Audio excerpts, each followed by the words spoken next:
Say what? Yo, who was that? ATL show coming live. People about the world. Know that we a show. We got Tiama, Legacy, the podcast. On God, we're taking over with the ATL show. Naya, what? The ATL show's on, duh. Get out! Get out! Naya, it's supposed to be for adults only. It's supposed to be.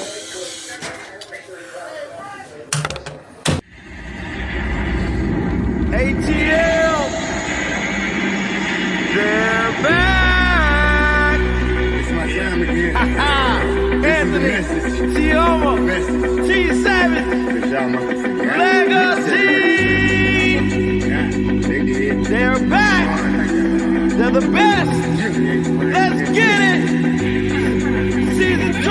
I'm the best at this shit, that's fact. And there's only one reason that I came back. I'm here to set the fucking record straight. Okay, I'm the best you ever cast, just spell the way. First off, ain't no beef with the spitters in my city. But if it comes with 28, then shit get gritty. I'm shitty. Yeah, I shit on rappers. Either dead on the scene, since you wanna be actors. This the message. I'm talking over hills and things. The cool little feeling foggy. I'll be patient and waiting. It seems y'all forgot who really runs the throne. Screaming y'all number one, just because I was gone. See, ain't no stopping me now. I'm on the move. I'm on against team. Must be you ready to lose. The game, the street, the zone is took. This the message. Hope it leave you from the rappers. Sure. Yeah. The message. So y'all know. Yeah. The monster is back. And I'm at my spot. ATL, ho.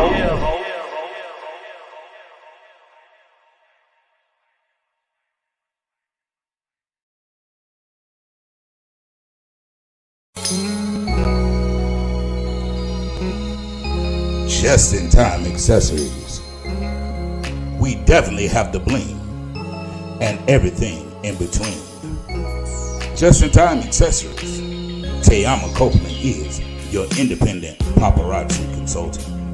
You can find Tiama on Instagram at Tiama01 or Facebook Tiama Copeland or 954-873-6659 or justintimeaccessories@gmail.com or the website justintimeaccessories.com. Everything is only $5. All jewelry is nickel and lead free. You can find Tiama live on her page, Tiama Copeland. Just in Time Accessories. We have the bling and everything in between. Check it out.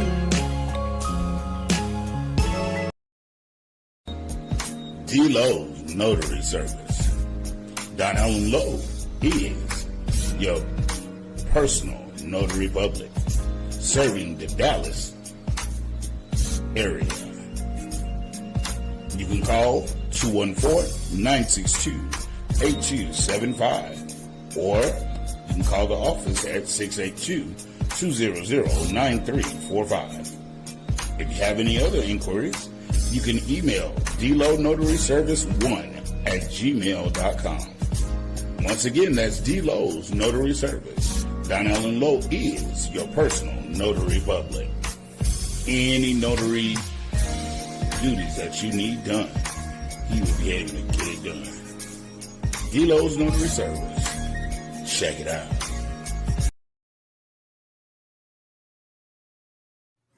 Make sure you go over to Goli.com and get your Goli gummies today.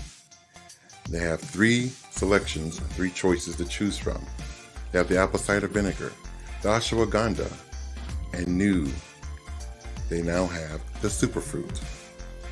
In addition to going over to GoliGummies.com, make sure you use the ATL as your discount code and receive a huge discount.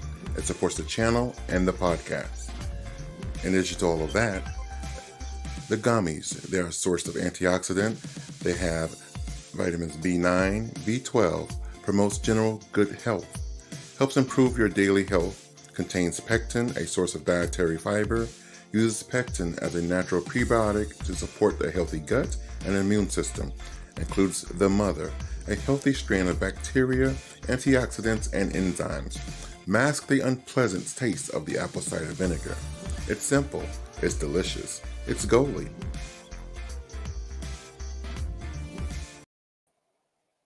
Good evening, good evening, good evening. Welcome to the Anthony Brown Show, this segment that we call the ATL. If you're new to the channel, definitely hit that subscribe button. It costs you absolutely nothing to subscribe. Like, definitely, and comment. And if you comment, we will answer your comments accordingly. Again, I'm Anthony Brown, and this segment we call the ATL. I'm joined tonight by my brother from another, Mr. Legacy the Great. What it is, ATL, baby. What it is. And also, I am joined by none other than the very, very juicy cakes. I love it. I love it how you introduced me. Peace to everybody. Blessings.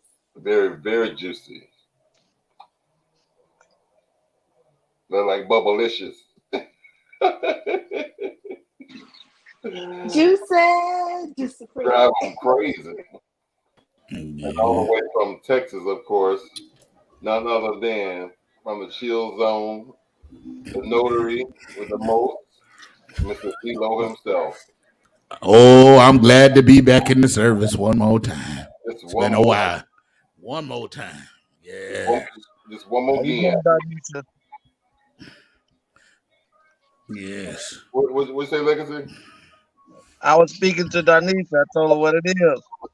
Yeah, what's up, Darnisha? Hey, Miss Veronica.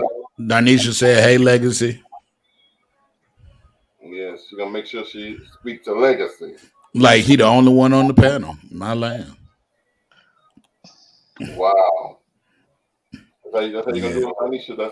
That's how it is. Legacy spoke first. Mm-hmm. Don't take anything personal, y'all. Don't take it personal. Welcome everyone. Please don't forget to please like and share. Please hit the like and the share button, and please don't forget to subscribe. Definitely subscribe. We're on our road to 7,000. Man, say. Like I said, it costs you absolutely nothing to subscribe. Ain't that nice?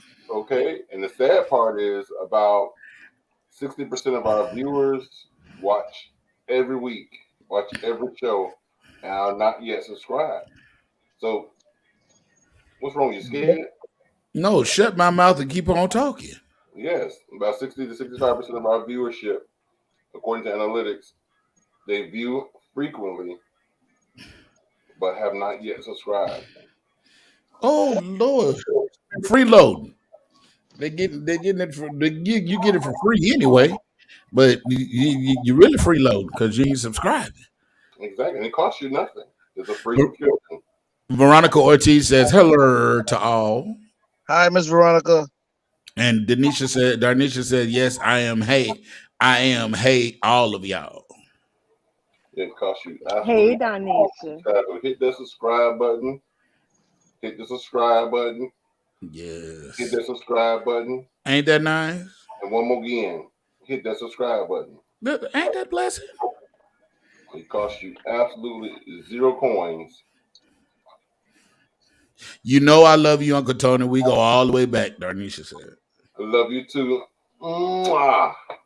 A big one. I don't want that sugar. Hope you caught it. He's such a hater. Ain't he? Legacy, it's good to see you again, brother. Good to see you too, D-Lo.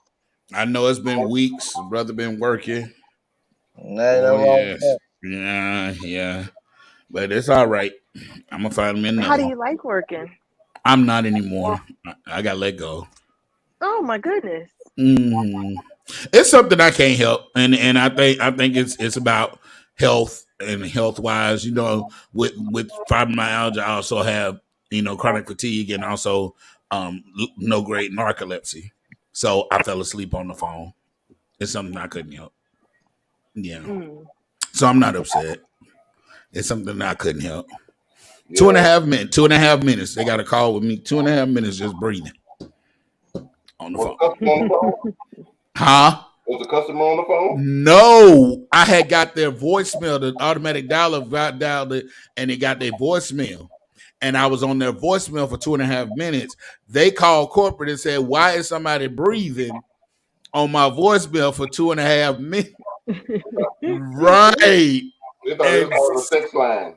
Right, because when I breathe heavy. And so I was gone. And then they got a video of me with my head down for those 2.5 minutes. So Veronica Ortiz said, I have subscribed and pressed the notification button. Thank you very much, Miss Veronica. But yeah, they got a. Don't feel bad, because I was at work one night and I caught myself recording a Snapchat, and I fell asleep recording the Snapchat. Yeah, Darnisha said, "Hater gonna always hate like Legacy." Ooh. Yeah, Donnell, and you do have it bad. Because I remember one time Donnell was visiting here, and yes, Florida, and he was in mid conversation with me, him, and Eugene, and he was talking. The words are flowing from his throat, and fell asleep. In the midst of him talking, he fell asleep. So we looked over on the sofa at him, and he was gone. I was like, "Wasn't he talking?" Yeah, I was the one carried on the conversation, and I fell asleep. So yeah, if it hadn't gone to corporate, because they said they've caught me sleeping, dozing off before, but if it hadn't gone to corporate, I wouldn't have got fired. It was because it went to corporate. That was the only reason. Yeah, they say they know I doze off. They were just like, okay, we don't. They're like, there's plenty of people that do that here, because you sitting at a desk all day, you waiting on an outbound dialer, and sometimes that dialer take 5 minutes in between a call, and you just sitting there. Like, a lot of people fall asleep because that's boring as hell. You just sitting there for 5-6 minutes waiting on a dialer to give you a call, and so. They're like, oh, we used to you falling asleep. They're like, well, like you said, Don, something better come along. Oh yeah, most definitely. But I just felt good just to work and be depended on. It feels good. It feels good to be back in the workforce, and I'm not gonna stop because I'm gonna have another job very soon. Amen. And on that note, the question of the day. Oh Lord. All right, the question of the day: red pill. If you take the red pill, you have a lifetime of great health. Or take the blue pill, you have a lifetime of wealth. Which one are you taking? I'm gonna go ahead and say I'm gonna take the red pill, because if I have a lifetime of health, that means I have a lifetime to achieve the money that is there. If you have the money, if you take the blue pill, and you have the money, but you don't have the health, you don't have enough time to enjoy the money because you're dealing with being sick and ill all the time.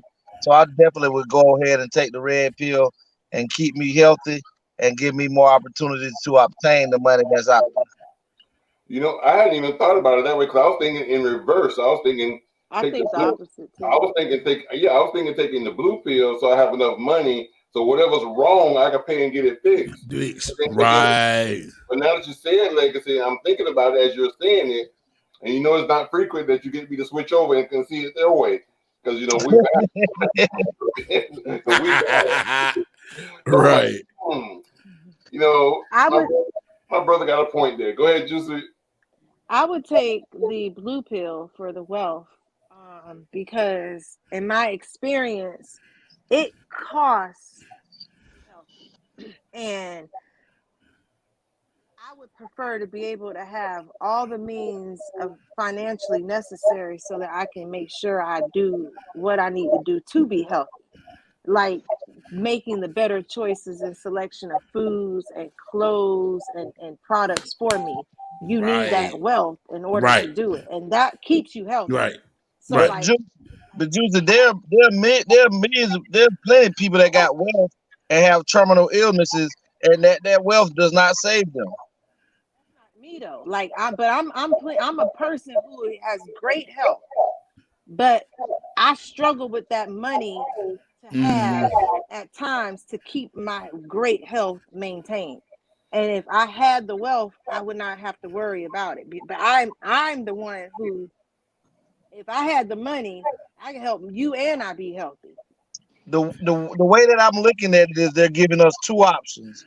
You either gonna have the money and deal with having illnesses, or you can have whichever one you choose, the opposite is coming for you. So Well, but then that means if I choose to have health, then you're not going to be able to touch into the wealth because all you have is available is health. So if you can touch into wealth after you have health, I can touch into health after I have wealth. right, I'm true to that. But what the reason that I said that is I've seen and read about many people. This one lady, she was a multi-billionaire over in Russia, and she's had the best of life, but she had a terminal illness, and no matter what doctor she went and seen, her money could not fix what her situation was. And with at least having health, you can always, because health gives you longevity. And over the process of having longevity, you could have also learned how to make that money that is right there being given to you. The same way you could the same way you can have health and go out and just this day that you went out, you hit the lottery. But had you not had the health and you just got wealth, now you're sitting, with a chronic illness and you can't get your ass up to go play this winning lottery ticket, to get this winning lottery ticket, or be in this place you need to be, then the opportunity was taken away from you. That's why you hear people pray for health and life and longevity, because they know that brings that at least gives you an opportunity to achieve what it is that you want. And that same lady I was telling you about, Juicy, when she died, she willed all her money to her dog. Now, for me, I look at it like, okay, me, my way of living, I am healthy. For me to maintain and keep my healthy lifestyle, I should be able to eat at least 4 bananas a day for myself. But at the going cost of a banana today, if I had 4 bananas just alone for me, I would be spending $4 a day on a banana. Oh, we get 2 of them for $1 here, Juicy. But you're not getting the organic, the healthier ones. You're getting the ones that you can afford.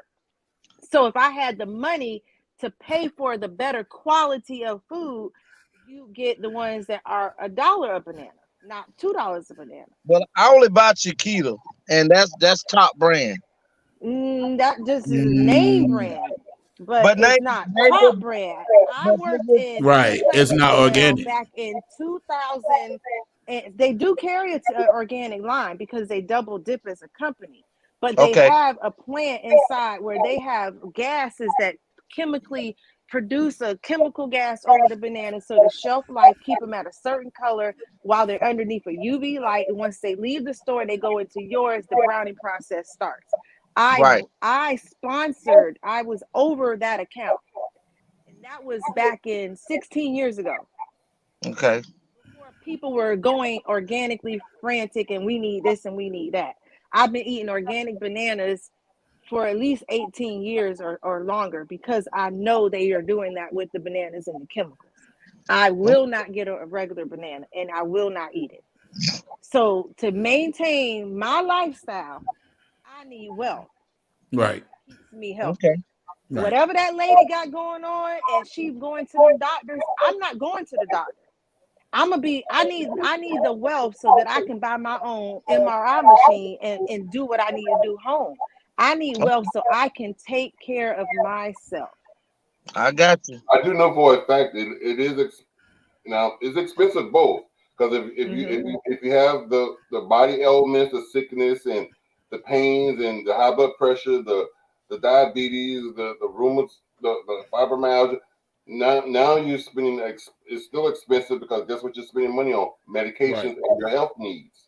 To be healthy is also expensive, because healthy foods cost more money. Yeah. You can go to a dollar menu and get junk food and get a whole meal for $5, or you can go get one salad for probably $8 or $9. A nice size salad for $8 or $9. That's already $3 to $4 more. Right. salad, and you still haven't got anything side or anything to drink. Right. You know? So it's expensive to eat healthy. It's expensive to live unhealthy because you're medical. Well, honestly, I would take the blue pill. Let me tell you why. Because yes, Kamal says, have we not learned anything from the Egyptians? Teach us, Kamal. Teach us, sir. I would take the blue pill. Honestly, I know. Yes, I have fibromyalgia. I have a couple of sicknesses. I have a couple of things, but like Tony says, it's expensive, even with insurance. Having what I have is very expensive because of the medicines, because of the doctors. Like, it's too expensive for me. I understand I can have good health. That would be wonderful. It would be great. But either way, it's still going to be expensive. But I would just rather have the wealth so I could pay for my medicines. I could pay for my doctors. I could pay for the stuff I need. I could pay, like Juicy said, to start eating healthier. I could start. But think of it this way, Don Allen. But having the wealth and not the health, you have a lower quality of life. Yes. I don't think so. so.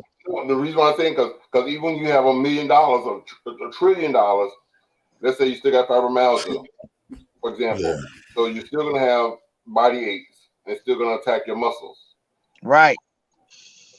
But that will put you in a position to, like, even down with the healthcare today.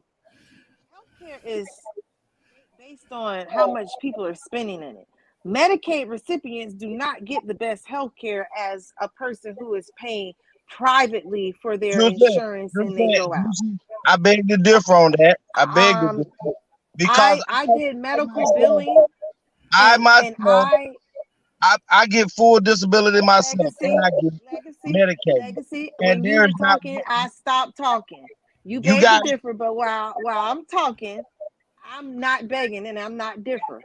I am stating what I have experienced through the medical industry because I was a medical biller and coder. And when it comes down to what is approved, Medicaid recipients do have access to a lot of doors opening in medicines because the government and their proceedings say we are able to do what we want to do for you. So if they want to run the trials and test on you, they have a right because you're a Medicaid recipient. However, in my experience, even with my daughter, when her asthma got to a point where their medicines weren't working and she needed a higher quality, Medicaid wasn't going to cover it because it was out of that regimen that they budget for the insurance program. They will not give and the poor income people the best services. It's that's that. Our food isn't even the best in the products. Like even in your grocery store, if you go in another grocery store that's in a high-end area, their quality of products is better. That part true. That's just how they treat us across the board. That's true. Now let me say this. How many years ago that's been since you was billing and coding? Well, with my business, because of my nutritionist, I just stopped within the last year and a half of doing the billing and coding. Okay, well, this is what I want you to do because I need you to do numbers. Mm-hmm. Every year, our government allots Medicaid, Medicare more money every year and open up their branch for Medicaid and Medicare every year to more and more things that they wasn't before. And it's not one time that I've ever needed anything through Medicaid, no matter what it was, my sickness, my illness that I have. I go to the very best eye doctors in the United States of America. And when I was told that I needed to have a double corneal eye transplant, which runs you $250,000, I was told that they would rather pay for me to have a double corneal eye transplant than to pay for some $3,000 contact lenses. So when I hear people say they do challenge you on a lot of stuff, but it's up to the individual and how far he or she wants to fight to get something done. Medicaid, Medicare is there, and if you are a person with assertiveness, you can get whatever it is you need done. They will work with you. So I don't know what year you was dealing with it, but I've been on it since 2018, and I haven't had one problem with Medicaid since I've been on it. Well, I mean, they will It work with doesn't you. work. I It have a doesn't. It doesn't nephew work the who, same for everybody though. You can't legacy. You can't say that because I've been And that's why on Medicaid before, and so that's it why doesn't I work the same for everybody. but this is hold on, Dutton, I agree with you. That's why I say they will challenge you. I see you, Tony. They will challenge you, but it's up to the individual to see how far he or she is willing to push. So on both ends, Juice is saying that you know Medicaid don't, and I'm telling you because I deal with it myself. So I'm only speaking from my standpoint, and she can't speak from everybody else's standpoint because she don't know. Uh-oh. Oh Lordy. Go ahead, Juicy. y'all's gonna get a bell, Tony. Juicy, you crazy. She got that Sunday school there. Come on here. Come We on got to in. dismiss. Come We on got to in. dismiss Sunday school and go into morning worship. Let's go. For I peace. like it, Juicy. She's a mess. A whole mess. But back to the question, the blue pill or the red pill. Now that I'm thinking about it, based on my drive, my get up and go, my ambition, my tribe, the people I hang around with, what I'm receiving from them and what they're receiving from me, I would rather have the health because right now at my age, I have health issues. And I know sometimes I get up in the morning, it's like, damn, my body's aching so bad I have to lay there for an extra 5 or 10 minutes before I can roll out of bed. And then because of my obesity, my thickness, sometimes it's hard to put on my shoes, you know. Ooh, sir, or socks. Or socks. Whereas, like Legacy said, I'm thinking now if I had the health, well, in a good health, let's say, 34, 36-inch waist, physically fit, could still, do everything athletically. And based on my knowledge and my drive, my get up and go and the tribe that I hang with, I'll gather the knowledge to obtain the wealth. Mm-hmm. Yeah. So now I had to rethink all of this, and yeah, I think I would go with the red pill to give me the health, and I'll get the wealth. You know what? I think I'm changing my mind too on that because if I could do away with this doggone fibromyalgia, people don't understand.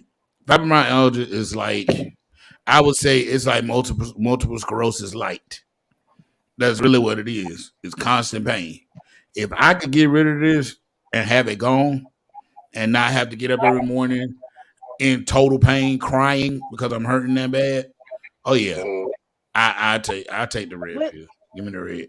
What if you having the wealth gave you more time for you to learn you better so that you could take care of you and feel better instead of having someone else who practices and just helps in so many general states of people help you. Help you. But if I had the health, I don't have to take care of me better because I'm already better. I can't get no better. It's a lifetime of good health. So all I gotta do is focus on is obtaining wealth. And so through my wealth, I can now help other people. Hey, Tony, before we move on, let me ask you a question. You know that there are some people, like one of the craziest, like Alzheimer's, and what about like the Lou Gehrig's disease? Those are terminal illnesses that, let's say, for instance, you had, and we just, I'm not wishing. I'm just saying, let's say me, if I had it, and somebody came to me and said, "Please go, Mr. Williams, they go $2 trillion," but I got the Lou Gehrig's disease. Lou Gehrig's disease, you are going to die. And they have medicines and things right now that even with medicine, you are still going to die. You can get the best doctors and things with all that money. But that's why I say with terminal illnesses, it don't matter how much you juice, it don't matter how much you shake, it don't matter how much pills you take. With terminal illnesses, you are definitely doomed. You are doomed. So go ahead, Ju. I've met a person with Alzheimer's who almost 90% of his brain showed dead, like brain damage, death, as far as how Alzheimer's affects the brain. And through changing his diet and practicing a raw vegan diet like he knows he's supposed to, he has regained those cells that were dead and they're living again. He does not have Alzheimer's. He's got medical documentation through doctors who were working with him and helping him along in his journey, and shows with the MRI, CAT scans and all that, that those brain cells that were dead are now living, and he no longer has Alzheimer's. Okay, but Juicy, that's not the norm. Exactly. But you know, it's not that it's not the norm. What's not the norm is the person who's willing to do the work to have it reverse.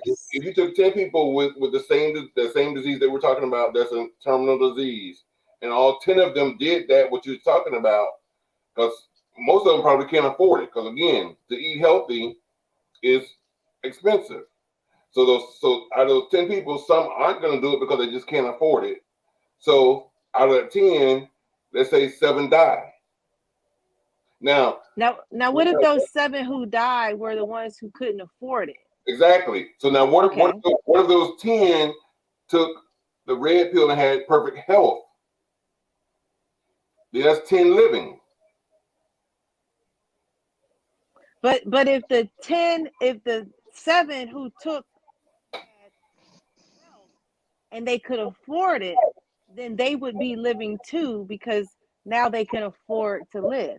I mean, this right here is an argument that I get faced with, like with almost every consultation, every person that I reach, because it's my job as a nutritionist, as a homeopathic specialist, is to get the person and the individual to see that their greatest asset is them.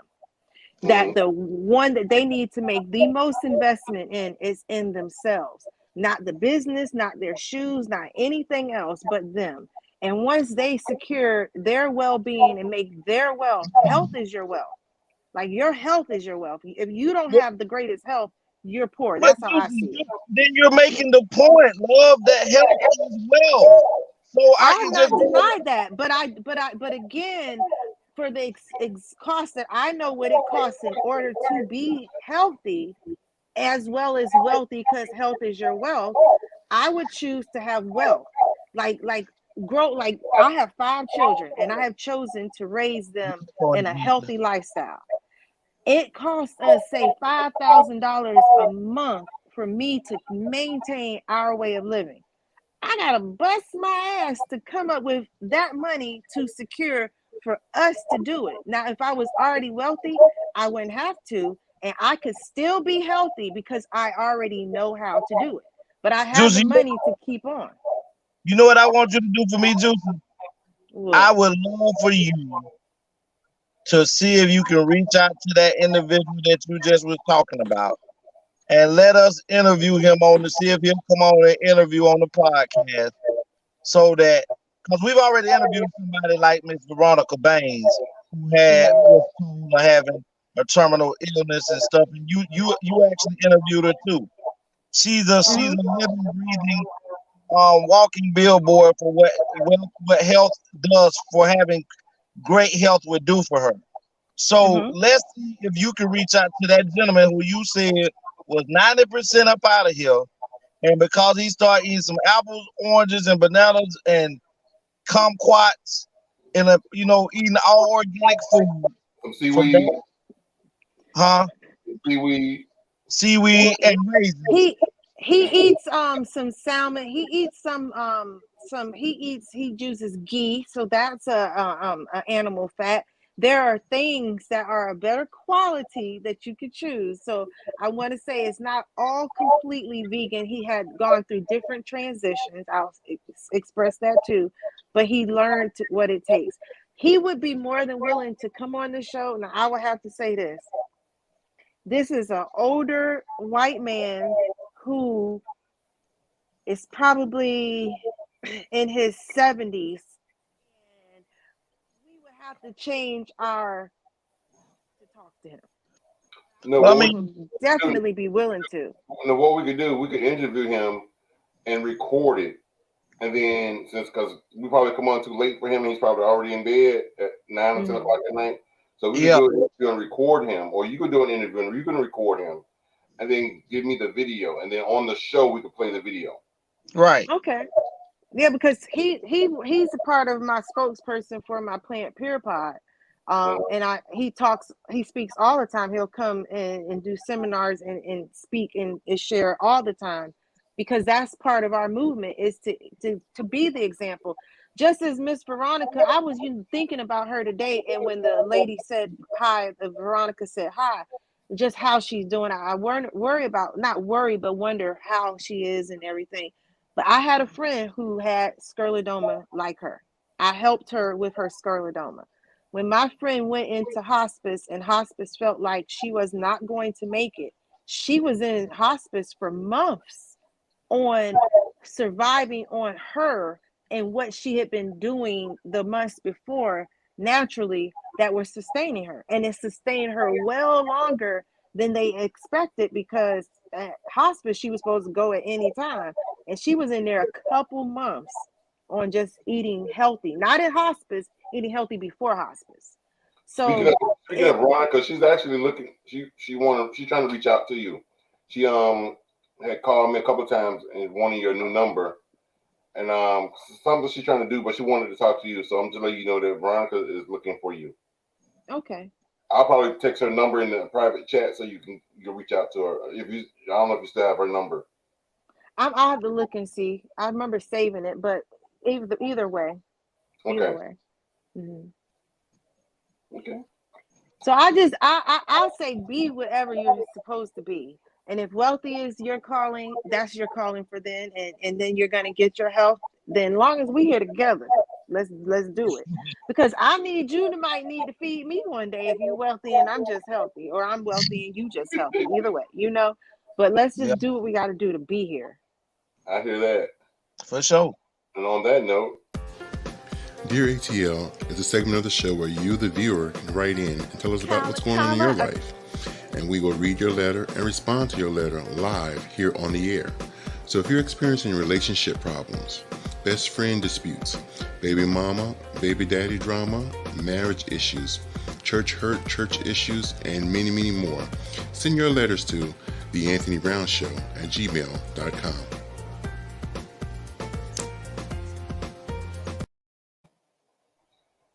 here is our letter of the day.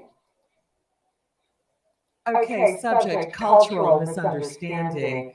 Hi, Stephen Shirley. I am a white man in the South, and I have a black girlfriend.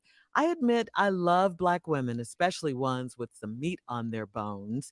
I love my girlfriend, and I feel that she loves me. The problem I have with her is that she loves racial jokes. On occasions, especially around her family, she will say jokes about white people which are really offensive, and her family will point at me and laugh. I chuckle every now and then to keep the peace, but when I pull her to the side and speak to her about it, she tells me I'm joking and continues later. She has even told me that the jokes aren't considered racist because she is black and won't be considered racist, which is a phrase that I still don't get. When I ask her to do something for me, like get me a glass of water or a sandwich, she shouts, "Yes, massa."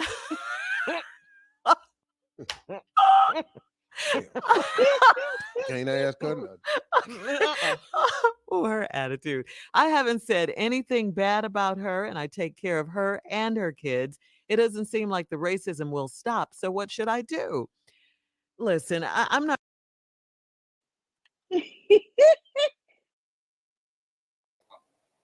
What should she do?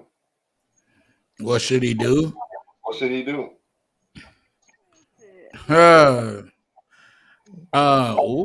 That's hard. That is really hard. Because it's like they've been racist to us for so many years, and now that she got something to say, now the white man is up in the uproar. That's kind of Ooh, I don't know what to say And about so that. what if Don Allen, he wasn't racist to her and he's never been a racist person. Right.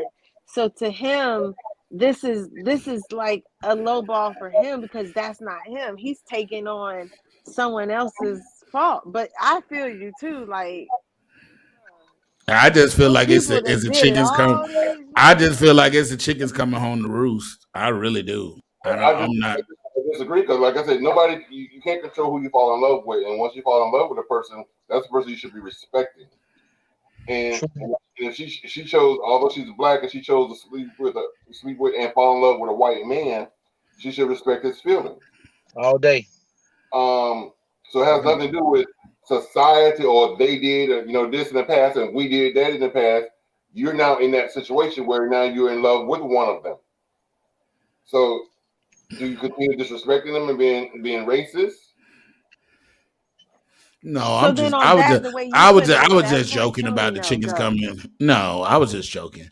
No, I think she need to quit it and stop it because if you married and you're with the white guy, you knew you was with somebody outside of your race, so you just need to stop the bullshit. Excuse my language. You need to just stop the bullshit and just stop it, point blank.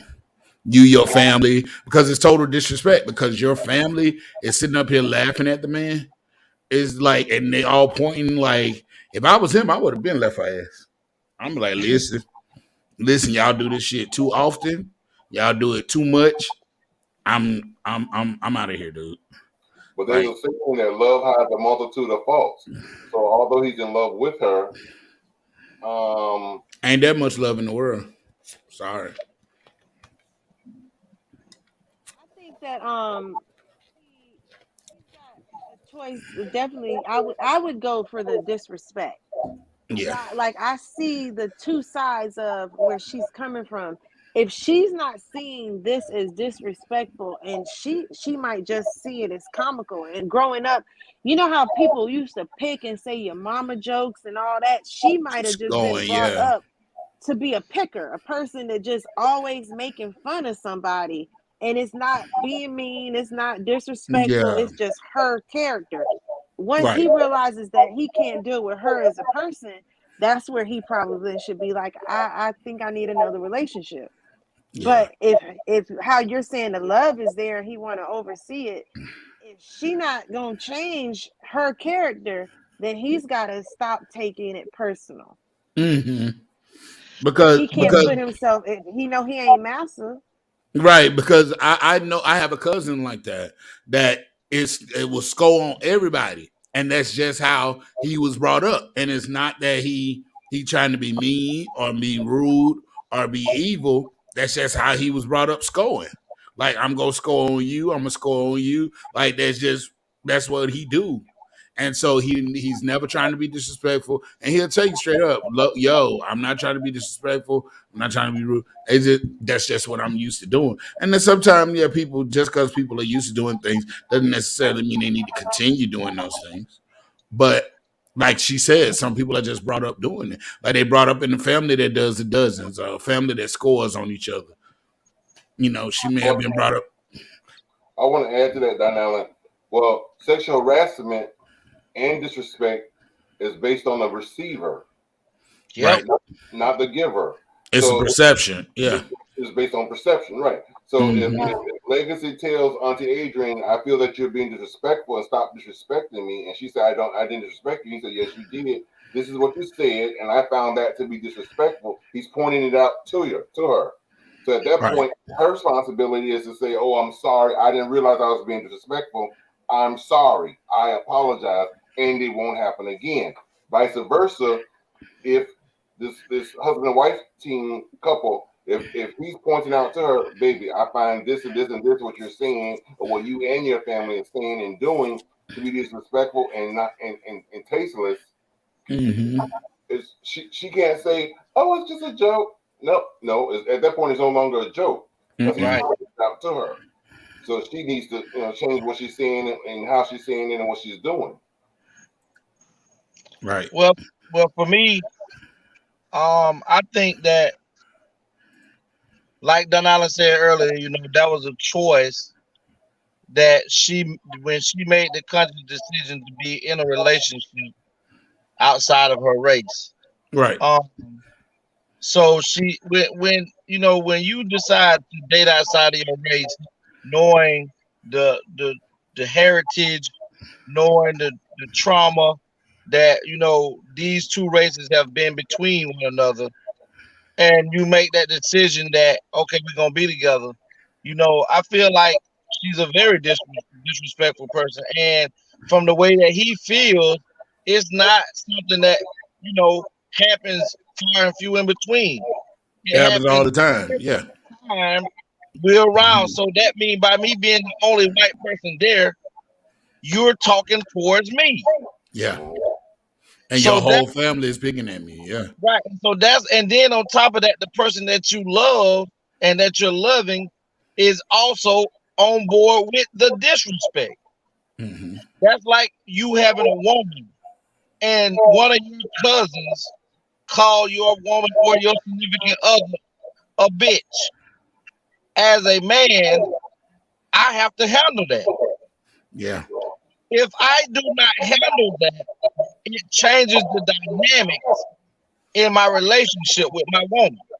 If you don't handle that, Don Allen, it changes, and Tony, it changes the dynamics. That's like if a woman or a female in my relationship, my girl's female cousin is calling me out my name. It's not my place in the beginning to put her in her place.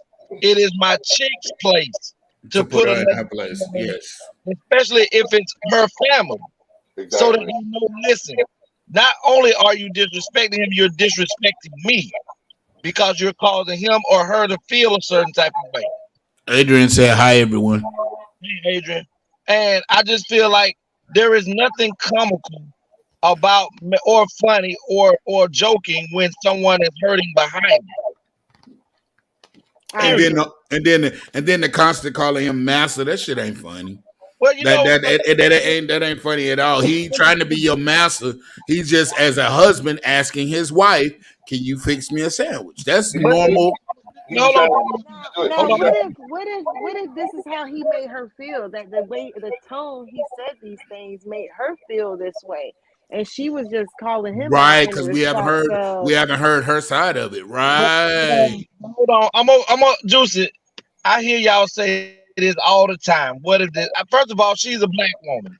She's not finna sit here and be with a man, a white man, that making her feel like she's a servant. So what I'm gonna say on that, Jeanette said hi, everybody. Hey, Nat. But what I will say is, if you and your significant other have pet joking names that y'all allow each other to say when y'all are home, so the little master thing wouldn't bother me if my woman, a black woman, can call her black husband master. And it wouldn't be offensive. It wouldn't even look offensive. We would take it as if that's just our little pet names in the house that we use with one another jokingly in our home. But out of our home, you're belittling me and my race. So you make me question, why are we together? And when you have to go into the mindset of questioning and reaching out like this, that means that you're thinking of leaving the relationship because that person makes you feel a certain type of way.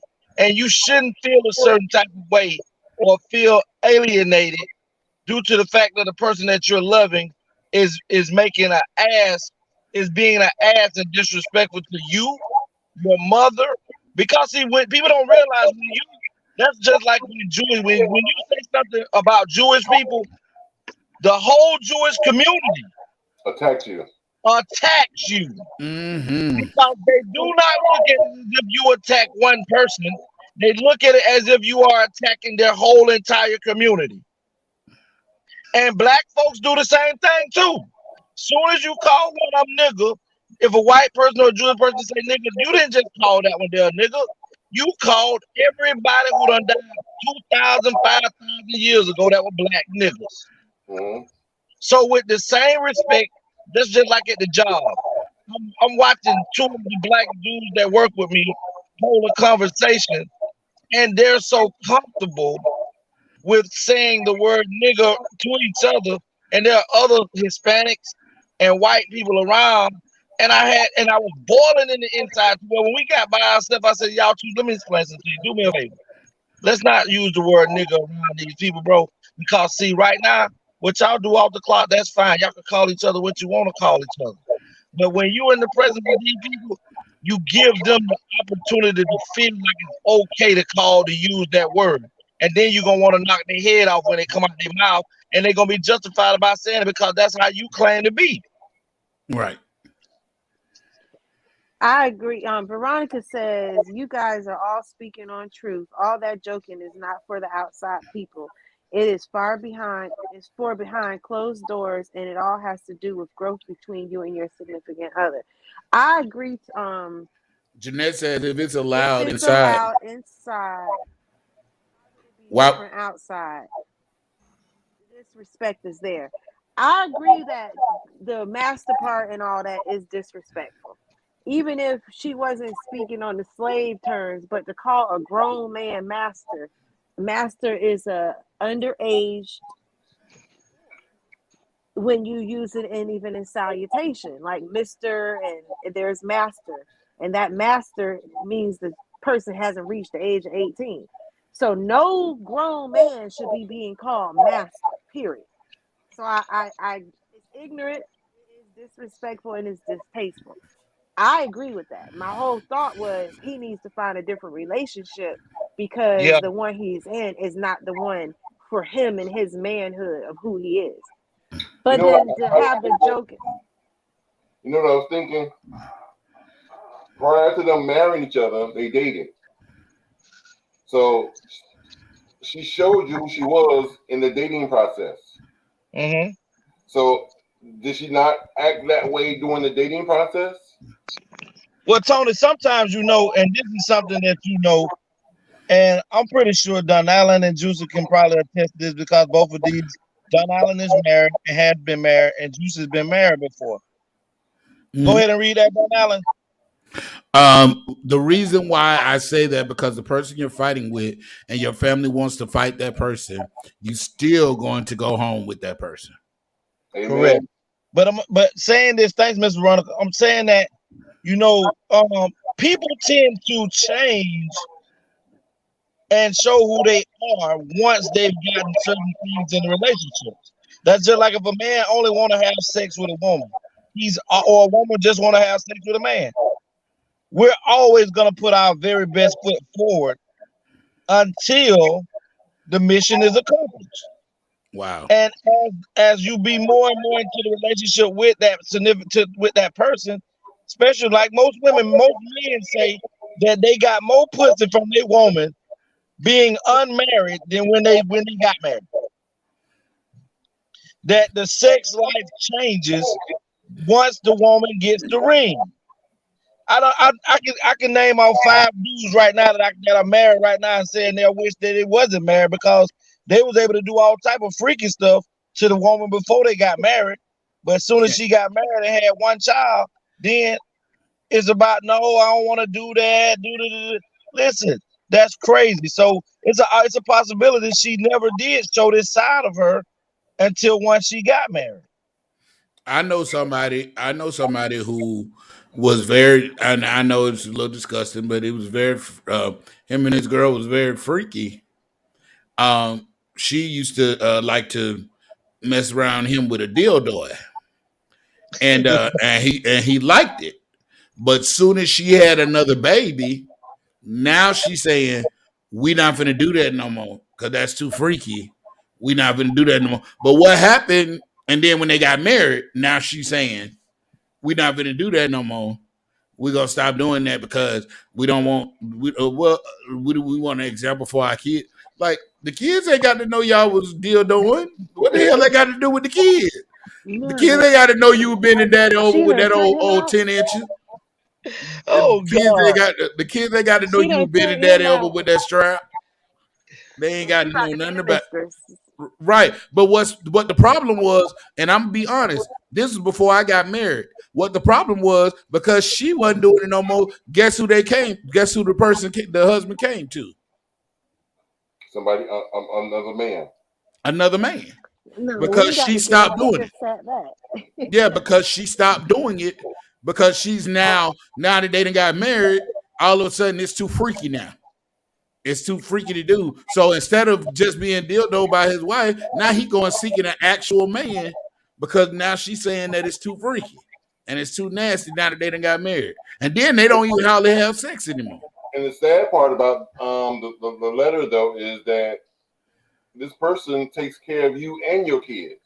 Right. Kids, meaning that they're not his. Right, plural. Which is also saying that means she's doing this in front of her children. Right. So, she's So they're not also going to respect showing him. her children that they don't have to respect him.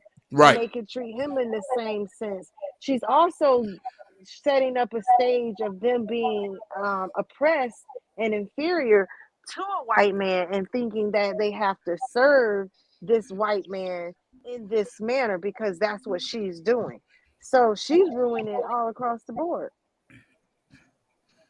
Well, you know, let me say this before we move on. I think have a sit down with your wife. You know, get her definitely a little bit of counseling.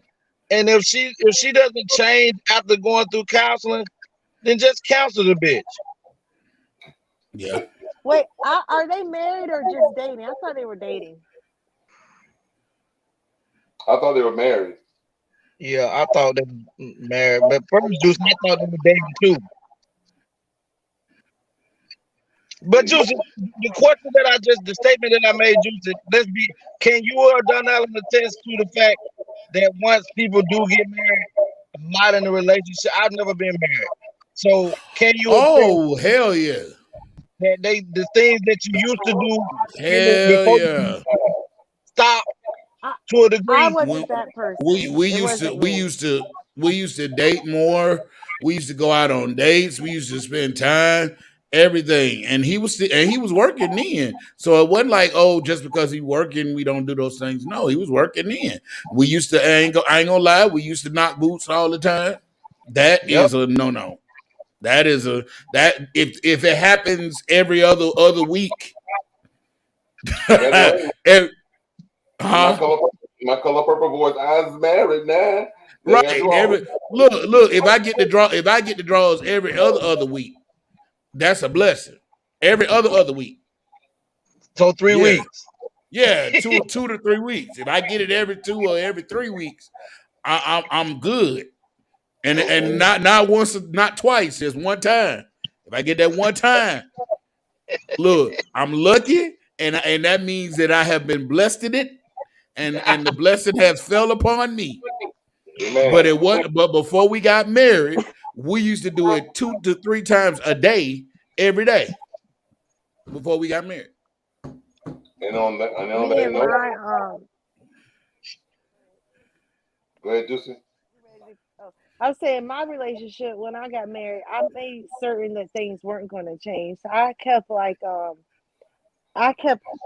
a calendar of events so that we were going to date on these days. We created holidays for ourselves, days to say I love you, days to just do things. So I kept that. I never said no. I didn't try to change up what was before because I had already experienced other people breaking up because of that. So I wanted to defy the statistics. And so all the things that the statistics were saying that would take place in the marriage, I was making sure that we defied that and we didn't do it. Well, Juicy, let me ask this question. I know we got to go, Tony. It's time. Let's go. We can break it up in the main segment. Dear ATL is a segment of the show where you, the viewer, can write in and tell us about what's going on in your life. And we will read your letter and respond to your letter live here on the air. So if you're experiencing relationship problems, best friend disputes, baby mama, baby daddy drama, marriage issues, church hurt, church issues, and many, many more, send your letters to theanthonybrownshow@gmail.com.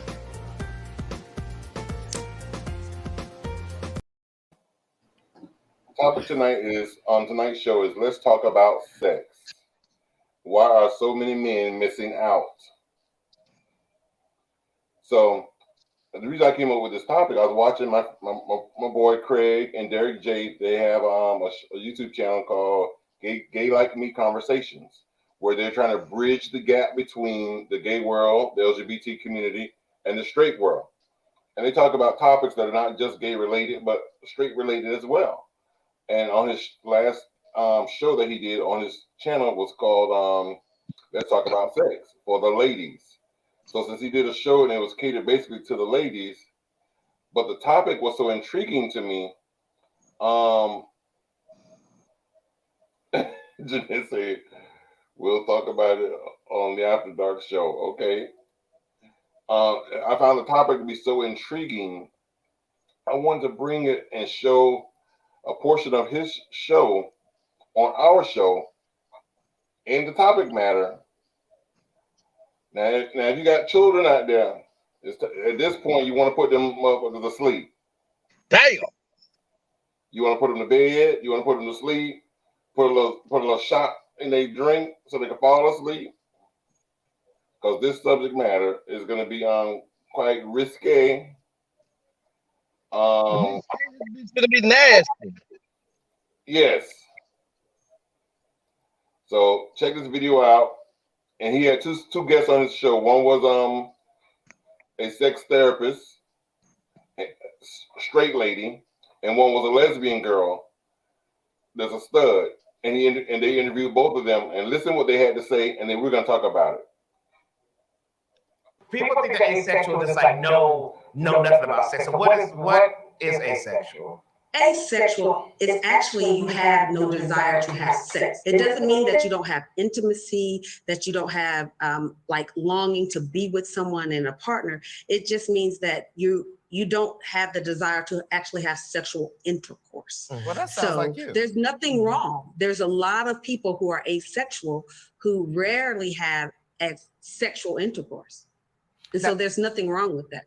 Now, do those because people feel that if you ain't out here having sex, you have a lower quality of life, that you can't live a full life without having sex, and is that what's your stance on that? According to research, sex has a lot of benefits as far as health benefits. It helps to reduce stress. Living longer. Okay. Living longer, it helps with the heart condition.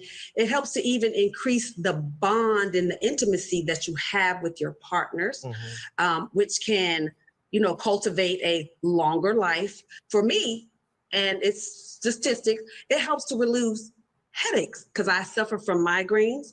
So, some of the things you're missing out on because you're not engaging in actual sexual intercourse, but it's not necessary, Derek. So honestly, it's not. So Shaniqua, you be like, damn, my hair hurt. Let me go get some dick. And your hair feel better. Absolutely. Absolutely. Right. You done fucking ask for honey. We gonna go ahead and get some dick. Yes. I'm with it, girl. Right. Yes. Because even when you self-pleasure, the headache doesn't subside as it does with having that intimacy or that sexual contact with your partner. Another person. So Shaniqua, are you single? I am single. Now, when you're looking for a little something to fix your headache, and I don't mean Advil, where do you go to get that? Do you have like somebody on speed dial? Do you have like, your go-to person or person? Yes, I do. I do.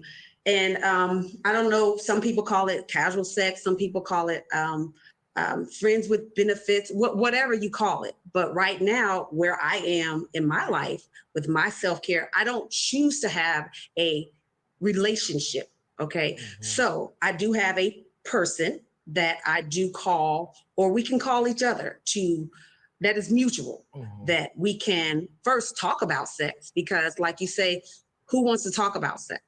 All right. So I do have that individual that we actually talk about sex because we're not in a relationship. And so my thing is that you have to know your partner in order to be pleased. Now, what does that conversation look like? When you're ready for something, what do you call and say? Like, what are your words? Like, what do you say? I got a headache. do you speak in code like that? No, I just tell them, look, I have, I guess I do. Look, I have a headache, I'm stressed out and I need to fuck. Just that's what you say. Point blank. Right. because we have that Talk about direct. communication. Hey, my thing is, I'm not shooting around. I'm not sugarcoating it. We know that what we're here for, why we're connected. And so my thing is when you see my number, you know what it's about. Now, you know, when we talked to Shaniqua before, she talked to us about all of these different things. Well, we're gonna get into that. Yeah, we're gonna get into that. But we do have a guest online that we want to talk to, because we want to talk about your first experience. Yes. Yeah, and we want to talk about your first experience. So, Shaniqua, we ain't talking about your first experience. We'll come back to your first experience, but we have one of our guests online that we want to talk to, because we're talking about your first experience and we want to see what's that all about. So we have Chris online. So we want to bring Chris up. There we go. Hey, Chris. Hey, what's happening, y'all? How y'all doing? Hey, how you doing? How are you, Chris? I'm good. I'm good. I might, Chris. Hey. Now, Chris, before we jump in, how do you identify? What are your pronouns? What are your chosen pronouns? I mean, I'm just Chris, but I'm a lesbian. Okay. Okay. Mm-hmm. Okay, Chris, you might make me want to get a girlfriend. Come on now. You where it's at, man. Well, Chris, do you like them soft and dainty? Chris, do you like them soft and dainty? I do. I love them soft and dainty. Okay, but you may stand a chance. And feminine and cute. All those things that I am. Okay, yeah. So, Chris, we're talking about sex. Sex is not a conversation people like to talk about freely and all that good stuff, but we're here to kind of bring it to the forefront to have these kind of conversations. And we want to talk about first experiences, right? I don't know about the lesbian world, so. And I don't either. And I think a lot of times people think that because we're all under that same umbrella of LGBTQ plus, LMNOP, all of that stuff. I think that people think that we know everything about each other. And I really can say that there's very little that I know. I know absolutely anything about the lesbians, right? With that being said, my first question to you is this. Your first experience, was that with a man or was it with a woman? I mean, I don't know. I mean, it's kind of, that's a hard question for me, just in the sense of, my first physical encounter with a woman, I was like 5 years old. And my first, physical sexual encounter with a man was when I was 17. So I don't really, for me, because I'm a lesbian, for me, it was 5 years old. But if you ask me what was my first sexual encounter with a man, it would have been when I was 17. Now, was your sexual encounter with a man when you were 17 was because you felt like that was something you were supposed to do, or you were feeling peer pressure or a thing, or you was like, let me try and let me see if this is what I like or if I don't like? I think it wasn't no peer pressure, but for everything else you said. So basically it was because I was raised to be with a man. I wanted to actually try it. I had never been, I'm a nasty motherfucker, really. Right. But so I'm a try, I'm a trying person. So at the age of 17, I had no physical attraction to a man outside. I would be attracted to feminine ways of a man. So like more of a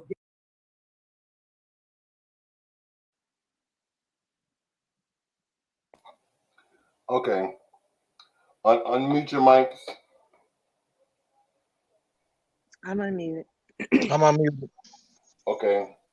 Now there's a lot more, and it gets more in depth and more interesting. Okay. I'm unmuted. What do y'all think about these two individuals so far? I'll go first. Go ahead, Go Joe. ahead. No, go ahead. You go ahead.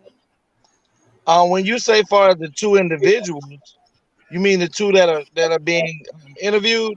The two guests, yes, Chris and Shaniqua. I haven't really heard a lot from Shaniqua. Chris. I mean, but as far as Shaniqua, I think it's just the new thing that women are doing more now, where women are taking a page from out of men's book, as far as saying I do enjoy sex with a man, but I don't want to be in a relationship. I just want to be fucked from time to time and left alone. Now, could you be that man? I would say maybe 7 years ago, yeah, I could have been.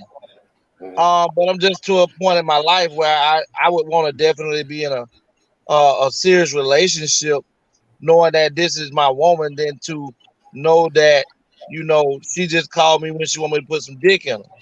But vice versa too. You can call her when you want to put some dick in her. Okay, but if that's every day, then that might not be something that you want to do every day. Because then it would seem more of a relationship than a fuckship. But that's what she said. That's why you communicate those things.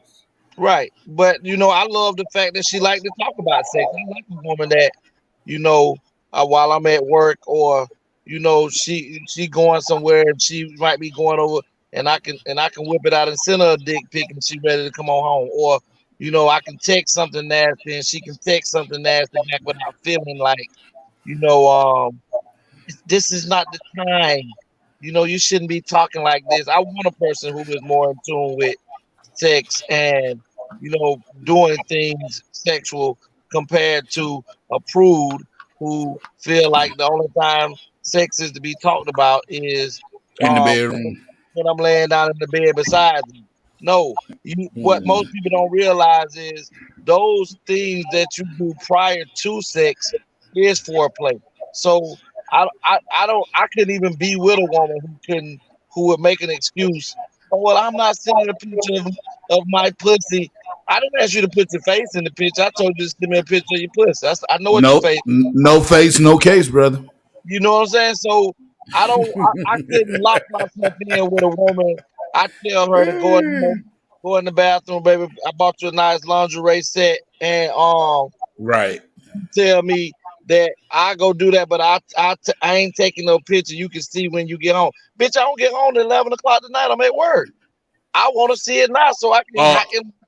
Or I might want to pop off in the bathroom a little while on my break. Yeah, I mean anything. That's like, you know, exactly.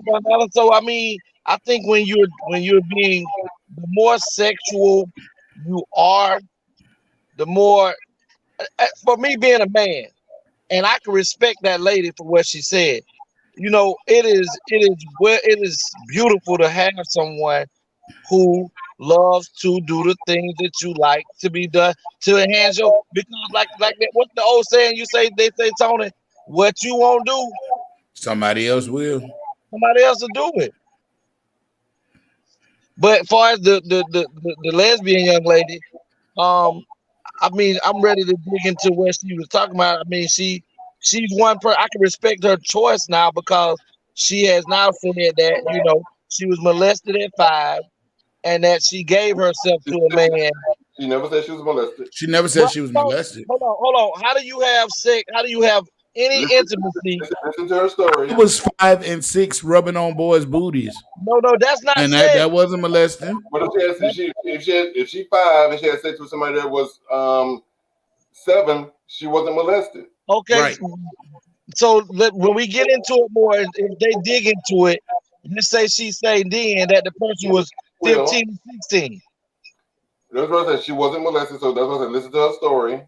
So when you so you mean to tell me you heard this young lady say that her first encounter with a woman was when she was 5? She said a woman. But I heard the whole story, so I know it wasn't an adult. So she called a child a woman. She probably was just saying female. That's what she was meaning. Right. Okay. It was just the way she said it. It was what she meant was another female. But by her saying, you know, she had tried a man and that's just not for her, then you can't say, you know, now that old saying go out the window where you don't know it till you try. That's something she's tried both, and she knows where she want to be at. Right. Just like I tried it. I tried it 3 times. I tried it when I was a kid, tried it again in both of my marriages, and I realized it was something that I just did not like, nor did I want. Let's mute. Gay man versus a masculine man, because I have more masculinity to me, so I'm attracted to the opposite of it. So let me ask this, Chris. But so were you starting to have those feelings already here that you were a lesbian or that you were attracted to women? I know that your first experience with a man was 17, but did you already kind of know?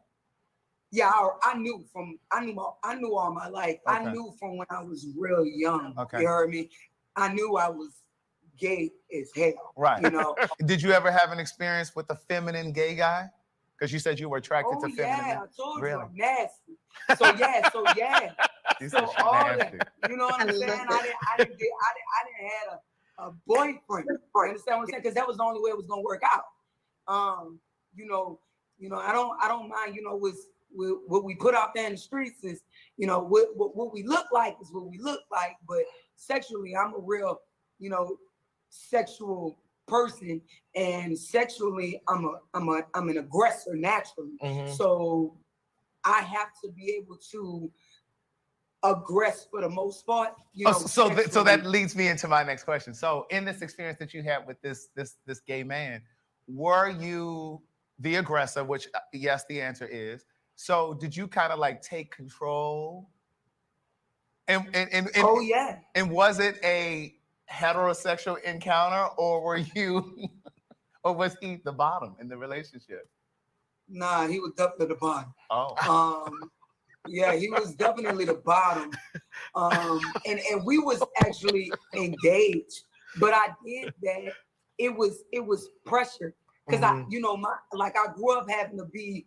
I grew up with the expectation of being with a man, Right. so I felt like, okay, if I got to be with a man.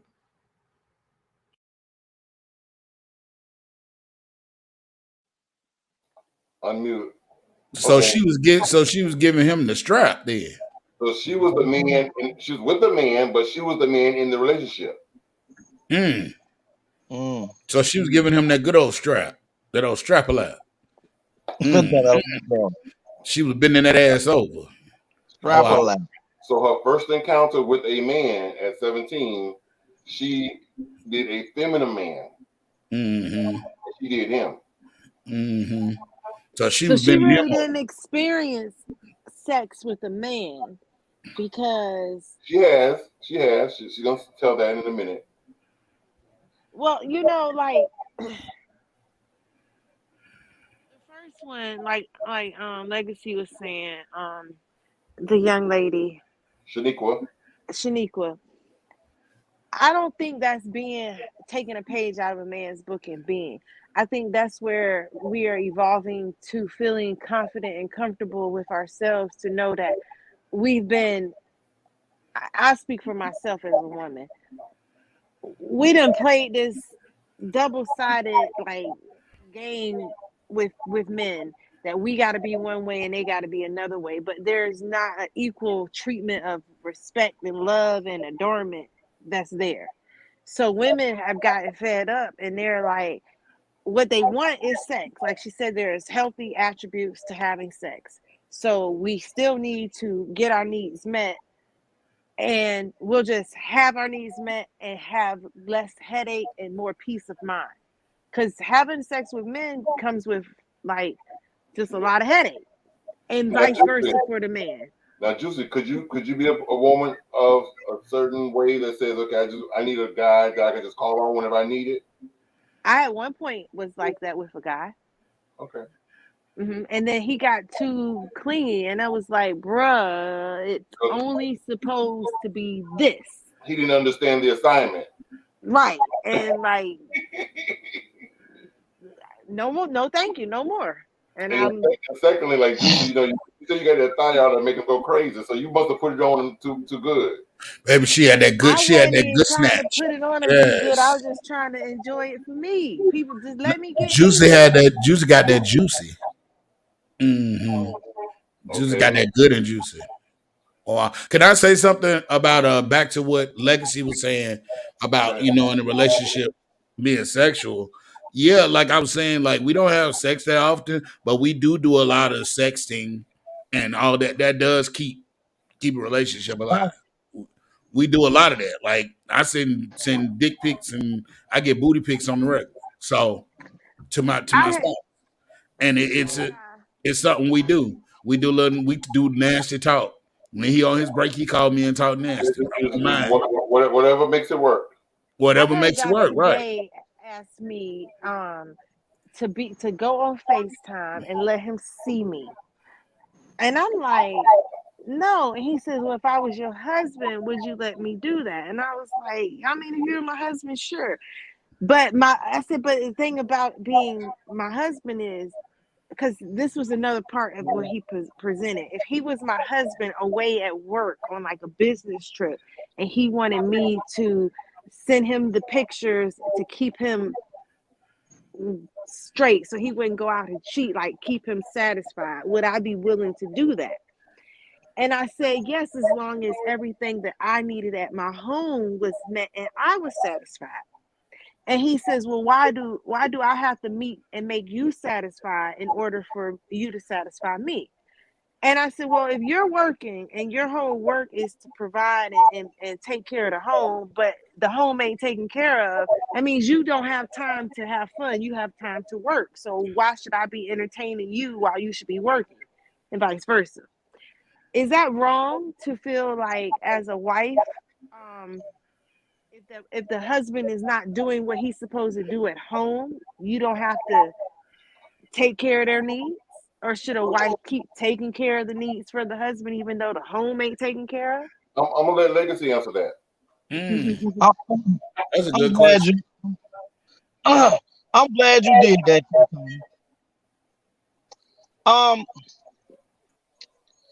I think that if from what the guy asked her, if this man was at home, if he was at work, meaning that he's already being considered to be a provider. And the reason he's considered to be a provider is because he's working and he got a wife and he got kids in his home. So hopefully he's going to work and already is putting money into his home. So therefore, the question and the statement that Juicy made is it's a valid one, because I've also experienced and learned that sometimes when women are stressed about bills and things of that nature because they aren't paid or they are behind, that does take away a lot of their desire, because it's not you're not putting in dopamine or what the drive to make her excited to want to do certain things because she or he may be stressed out about other things. So I could agree with that, but my thing is I live by what you say, Tony. In order to be considered for a wife or to be considered for a husband, you have to first learn how to do those things that person wants. So if you're not already practicing things to satisfy your boyfriend, or you're not already practicing how to, get your husband or get your significant other clothes and go wash them without he or her asking you to do them. If you're not already coming home to your woman whom you're living with and contributing towards bills, then if you're not already practicing these procedures on how to be a husband or how to be a wife with that person, then you don't end up normally with that ring, because nobody wants to invest that type of time and energy in somebody that is not already bringing that for them. I don't think a man or a woman should have to beg for head. Your woman should be whipping my woman should. I should have to fight you off from sucking my dick. You should have to be fighting me off from trying to eat your pussy. And when you have to ask for these things all the time, that's a sign to let you know that this person really don't want to do this anyway. Right, because at some point you know what your partner likes. Yes. And for me to talk to a grown woman, and a grown woman tell me, I don't really like sucking dick. Bitch, you still 17? You got 4 kids. You got 3 kids. You mean to tell me some grown men let you be around them and not on a regular put they dick in your mouth? What I'm hearing when they say stuff like that is, I want to be with you, but it's okay for you to let somebody else do it. That's what it's saying. That's what's going to happen. And that's not to say that he loved you any less. It's just that his desire for that didn't go away because you don't do it. Exactly. So it still has to be satisfied. It's like a person that smokes cigarettes, and you say, "Well, I don't smoke cigarettes." Well, and he's a smoker. He's still gonna smoke cigarettes, whether you smoke or not. Yep. Don't smoke with cigarettes. Right. What you say? But you know, I do agree with Juicy though when she say, you know, that if my husband is doing this and this and that. But this is what I gather. Most people want what they want when they want it. So who to say that if that's that tick and tack stuff. That's that high school, junior high stuff. Well, you didn't do this, so I ain't gonna do that. If you ain't gonna do this, I ain't gonna do that. No, that's not how life is. Maybe if you go ahead and do that, that gives him the drive to go work harder so that he can get home to do what he want to do. Because everything isn't always going to be given equally at the same time, 100%. You may give something this morning, and he may give something this afternoon. You may give something this whole week, and he may give something this weekend. So it's gonna balance out. So if he's away from home on work, he's already providing because he's at work. Yes. If they send me some naked pictures or ass shot or whatever, and you hollering back, okay, my light bill behind. Well, when I get home, that will be paid. Then exactly.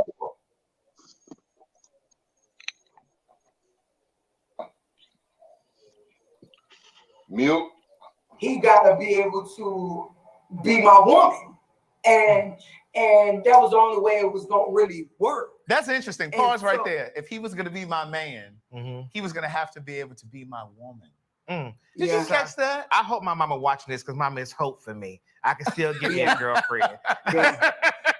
So, Yeah, so in you- other words, what I'm hearing you say then, when you guys were engaging in sex, it was basically pegging. It was, I guess, whatever pegging Okay, is. It's what is pegging. pegging? Are you familiar with No, I'm not. Are you, Shaniqua? I know you're feeling with pegging. She says she's not familiar. So it's basically when a woman actually penetrates the man. Oh, gotcha. Yeah. Oh yeah, I'm definitely the penetrator. Shaniqua, did you want to chime in? Shaniqua, are you familiar with pegging, Shaniqua? I am. Is that something you indulged in? Myself for a man. Yes. Oh, and see, now here's the thing. Our crew is heterosexual men. Now, a lot of them may not want to admit this, but that's a thing. And what I try to explain to straight Black men, especially, because sometimes they're so hard to teach. But the reality is a man's, whether you're straight, gay, bisexual, whatever, a man's erogenous zone is in his ass, right? So just because he enjoys anal play from a woman doesn't mean he wants it from a man. And that doesn't make you gay.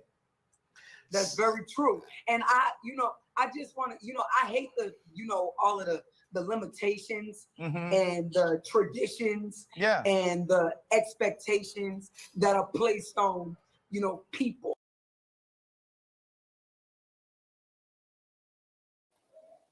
Okay. Now, in the last little segment, they said that the man's erogenous zone is inside the ass. I guess I'll never be around. I guess I'll never be around then. But the thing about it is that Never. between the Nigga, that's exit only. scrotum and the ass, there's that thin skin. It's called the gooch or noach or something like that. It's a taint. So many words people call it. Different names for it. Huh? It's different names for it, but go ahead. It's different, but that also is the spot that you can stimulate on the man, which is the outer side of the inside that is stimulated on the man. So you don't have to penetrate in order to reach it. That's where I have a big problem with today, and they're going to thinking that the way to reach it, a man's G-spot, is to penetrate through the ass and get there. No, I can play with you right there too and stimulate it from the outside. And it's the same. Your finger, Juicy, or any woman ain't got no reason by my gouda, by my tank, nothing. If you Look, want your, I if Keep you it want to your your damn face to self. stay intact. legacy. You and I on the same page because I don't need nothing going up in my nail, and I got to go. We on the same page. But for the men who argue that that's where their spot is and that's why they like it, and it's not a meaning that they're homosexual or gay, they just like the feeling. That's where I argue, but you can feel it this way without penetration. So you like penetration. So Juicy, so based on what they were just saying on the show, the fact that let's say they enjoy the penetration because it does feel good, but if they're receiving it from a female, does that make them gay? Well, Hell yeah. Don Island kind of said to me, yes, it does, because when he expressed that the lady was doing her man, and then after they had kids, she no longer wanted to, he didn't go and find another female who was strap on. He went and found the real McCoy. He came to me.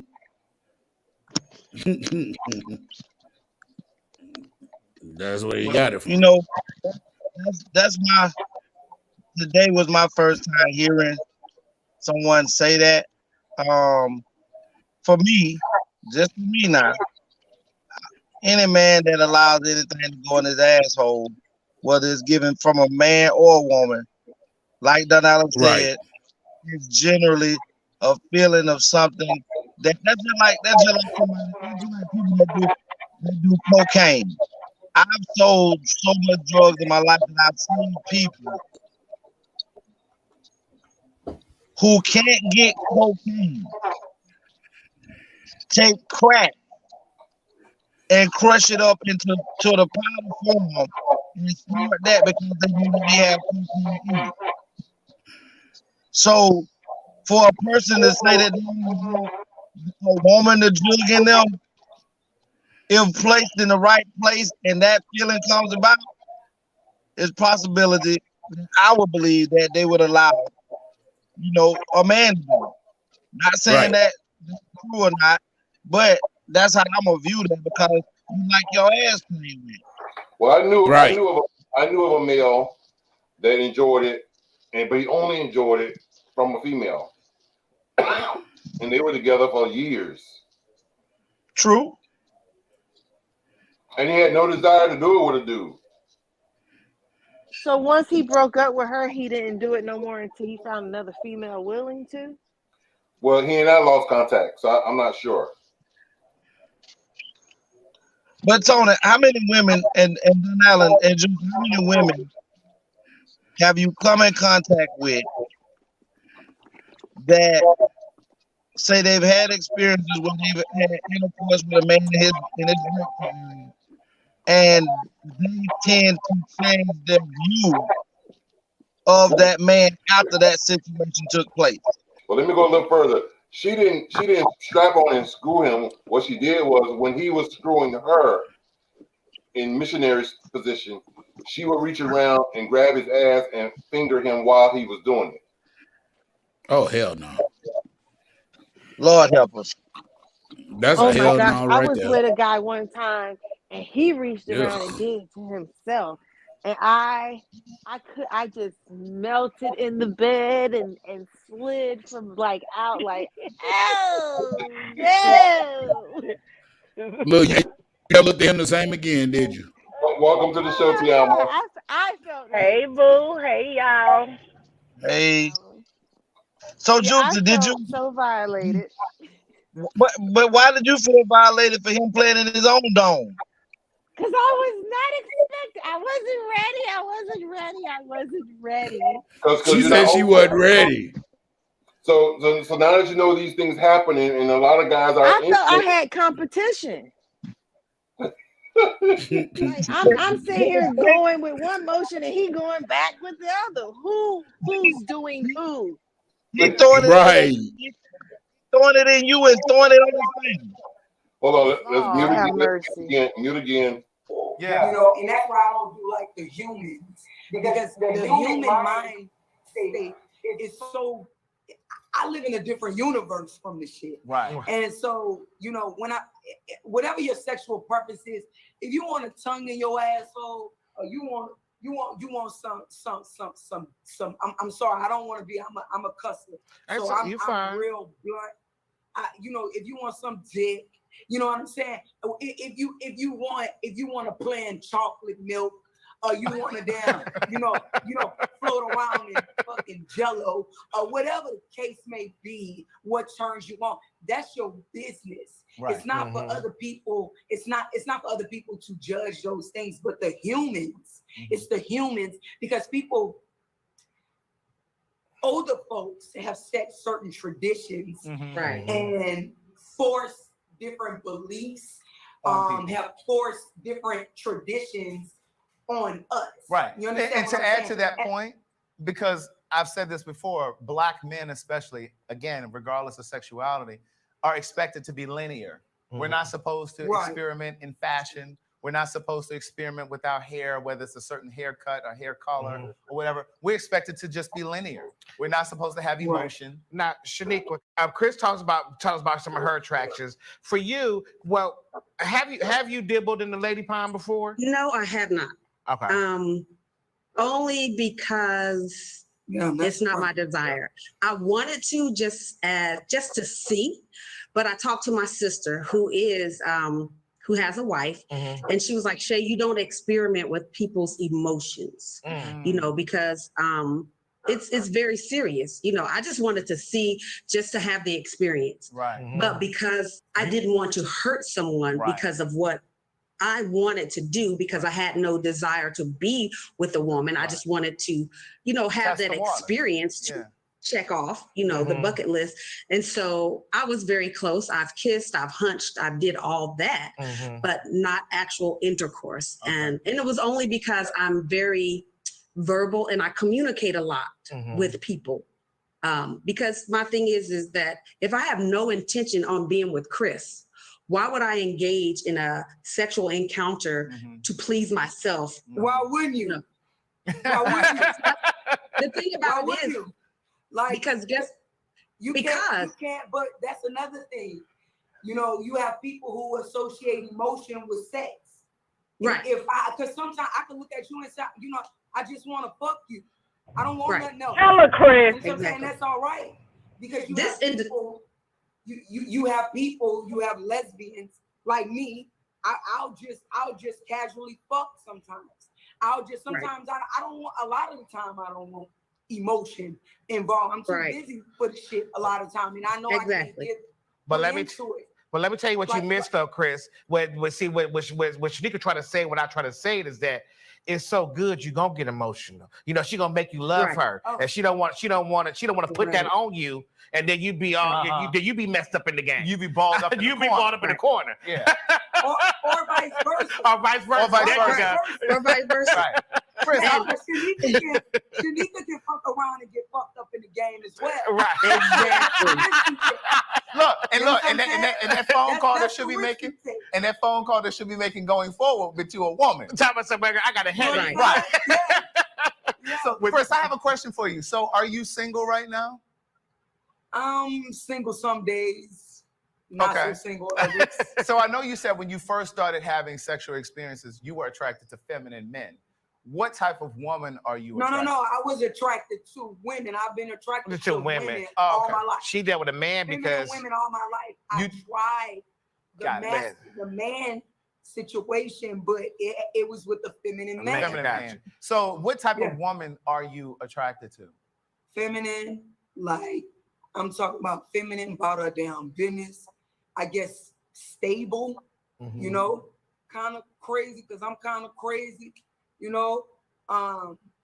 Just a solid, good woman. So, I go hard. I'm real driven. Yeah. So somebody who can match that, I'm attracted to that one. Well, she also has to be nasty too, because you said you nasty. She gotta be nasty as fuck. Like I'm talking about, and if she don't come nasty, you gotta be teachable. Okay with growing into being that, because I can make her nasty. You know what I'm saying? Like it's not that she has to come to me that way, but you can mold her. Definitely open, definitely sexually open. So Chris, when you say nasty, what do you mean by that? And then Shaniqua, I want to come to you and I want to hear some of the techniques that you shared with us before? Like no limitations, really. You know, I like my strap suck my strap. Like I like you to go back and forth from my clit to my strap. Oh, fuck me. Like, you know, I like the real nasty shit. You know, like I don't want nasty for me is open, ready for whatever. And I'm the type of person my woman gotta be like that with me. Cause if she not like that, I'm gonna go get it.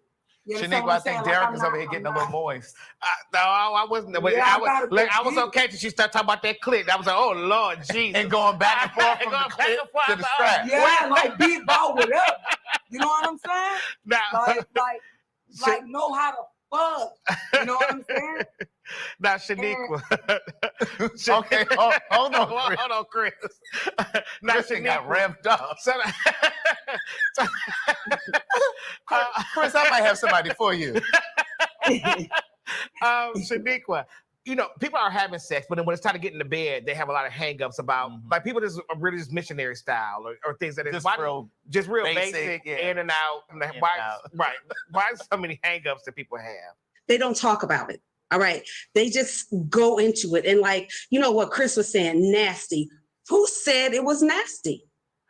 Who said it was nasty? Why can't it just be something that we do that we like to do? Mm-hmm. And so when you put that stigma nasty, then most people, oh, I don't want to be nasty. Mm-hmm. Why can't you just say that, hey, I want to communicate that, hey, you know, I want to try this. I want to enhance our sexual experience. Mm-hmm. I want us to get to the next level of, you know, an orgasm. I want to have you to come like you've never come before. You know, why does it have to be nasty? That's the problem in society today, that we consider sex as nasty. And see, that's what I was kind of getting at.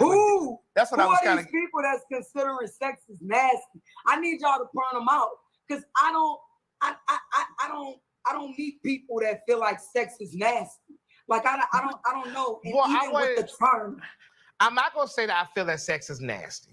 I'm not gonna say that I feel sex nasty, but it's like I do have the thing about it. It's just what is the thing about sex? You know, because like we were talking about earlier, that a lot of heterosexual men do not like to engage in oral sex. However, the experience that I have had with heterosexual men is that I explain to them, and I'm fixing to bring out my little things. I explain to them that, you know, this is where your number one G-spot is. And so long as you talk to them and you be gentle, okay, like I said before, I normally talk to them, I explain, we discuss it, and I start off with a finger. Okay, make sure you use your condoms, you know, because you don't want to get, you know, shit underneath your nails, because most heterosexual men are not going to prep. They're not going to prep. Not even prepping. Okay? Shaniqua, some of them don't even clean their asses properly when they shower. What you said. And so therefore, you know, my thing is that with me, I'm very open. You know, I don't mind after my friend comes from the gym, he's sweaty, or we went on a hike, or we went on zip lining. That I will go down in a hot New York minute, hot Atlanta minute, or whatever, and I will. You sucking that dick sweaty. Fuck that dick. Right. That's what I'm talking about. All right, Shaniqua. Why? Because that excites them. You know, you better suck if on it's that always dick. routine. If it's always routine, who wants that? Exactly. Oh, I know she's going to get up, go to the shower, she's going to wash, she's going to do that. By that time, your mind is already, you know, in a different mode. Mm-hmm. If he comes in and you're like, bam, right at the door, you just kneel down, worship that Pinot God, okay, and you suck it for just a couple of minutes. Do what? Just suck it for just a couple of minutes. But you know what, Shaniqua, let me say this. And then you walk away. Guess what? They're gonna follow you. Let me say this, because it's interesting that you say that, because when you pulled out that little rubber piece on your finger, a lot of black men would have gone upside your head. You go towards his ass with that. Straight black men. Communication. I had a conversation with a straight friend of mine, and I said to him, because I really do think that straight black men in particular miss out on a lot of great, amazing things. Like most straight black men don't even get their ass ate by the woman that they're with. No. One, but I y'all will don't lick clean it. yourselves properly. But then two, they're not even open to it because again, black men are expected to be linear. That's even in Right. sex. Now we heard about y'all likes. Both Chris and Shaniqua. But Chris, what are some of your dislikes when it comes to sex? Yeah. Or do you have any dislikes? I don't do penetration. I don't like it. I've tried it like a few times. I can come from because I know how to come. But as far as really enjoying penetration, I don't. Right. I am more of a penetration because I started at 5.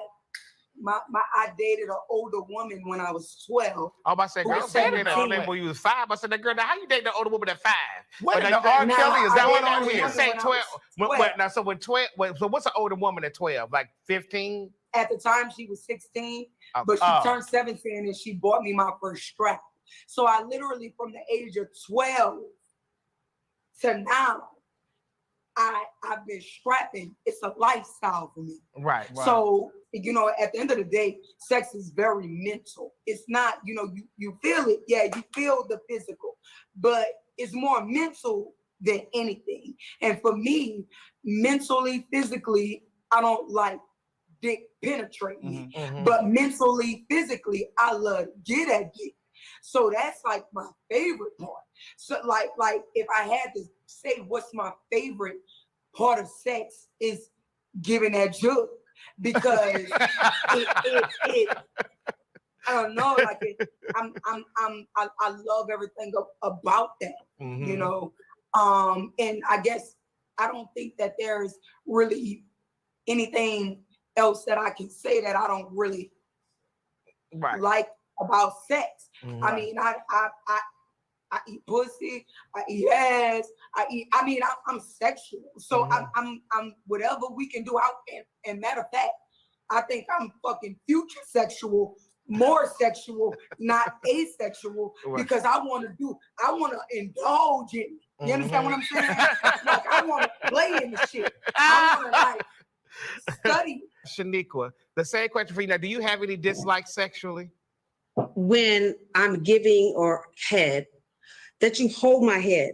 Don't do that because it just turns me off. Let me do me, because 9 out of 10 times we've already discussed, you know, what you like. As a matter of fact, one of the things that I do is I want to see, you know, my partner masturbate. I want to watch him masturbate so that I can see, how do you like it? Do you like it stroked from the balls? Do you like it stroked from the top? You know, what are you doing when you get ready to come? You know, so that I can be aware, so that I can do that either with my hand, with my mouth, or whatever. So if you push my head down and make me gag, then it's a done deal. I'm done. So that's this probably is what I wanted to know from Derek earlier. Are you able to have those kinds of conversations, to say what you like, or to discuss like sexual acts openly? Well, you know, this conversation goes more deeper than just sex. I haven't been in those type of relationships either. So right. I can't say yes or no. Okay. Yeah. That's fair. And, you know, one of the things that you said, Chris, that kind of reminded me of something that I did not know. Again, it speaks to the divide between the gay community and the lesbian community. You said that you don't enjoy being penetrated. And I thought that was the case for most quote unquote studs, if you will. But that's not necessarily the case. I've met some studs. Well, it isn't some though. Some studs like to be fun. Absolutely. I fucked with a stud before, another aggressive woman. Sexually, they can be very fun. You know, because they don't feel like in the lesbian world, it used to not be okay because they set so many limitations. It used to not be okay for an aggressive woman to like dick. Yeah. Ain't nothing wrong with an aggressive woman liking dick. You understand what I'm saying? Because whatever her sexual preference is her sexual preference sexually. But you know, it's prejudice within even our community to a degree, because it's some people who won't even respect you because they know that you like your woman fucking you as an aggressive woman. And you know, the parallel to that is in the gay world, where a masculine perceived guy should not want to be penetrated. It's the same thing. You know, oftentimes gay men look at a masculine man as weak or whatever if he wants to be fucked? Well, so we're talking about all this sex. We're talking about sex, and doing what you like, what you dislike, all that good stuff. But let's talk about how you even prepare for it. So, like, let's talk about just the hygiene of sex. So I will start with you, Chris. From your standpoint, is it more important for you to prepare or for your woman to prepare, or you don't give a damn? Or both? I was taught if you stay ready, you ain't gotta get ready. Right. Amen. So for me, I like to fuck. So I wear my strap. When I'm doing business, I don't, but I wear my strap. I'm always prepared for sex. Hygiene wise, I mean, I take showers, wash my ass every day. Right. Wash my dick every day. So I'm not, hygiene wise, I'm always ready. I will say that as far as my woman or the woman I'm dealing with or being with, I like my pussy all kind of ways. I like it fresh out the shower. I like it straight from the gym, like Shaniqua was saying. I like sweaty pussy, after work pussy, fresh pussy, in the kitchen pussy, like pussy everywhere. I want every You just like pussy. season of that pussy I want. You understand what I'm saying? So, because I'm like a dog with it. I sniff that motherfucker. So I'm not real hygiene wise. As long as my hygiene is, don't come over here with no STDs. Right. And I not know about that, or we haven't discussed that, or that's more of what is more important as far as hygiene. Right. A pussy gonna be a pussy though. So I expect that motherfucker not gonna smell like a garden all the time. Anybody who know pussy know this. You know what I'm saying? So if you meet a female and she always like, her pussy smells so good, it's always perfumey, flowery. She got yeast infections. I don't like that. I like natural pussy smell. Not yeast infections. Chris, make it plain for us. I'm making it real plain. Yes, you are. Because a lot of them, this is shit that they don't talk about it, and they feel that is true. Because I thought it smelled like flowers all the time. I'm a female, so I pay attention to a woman.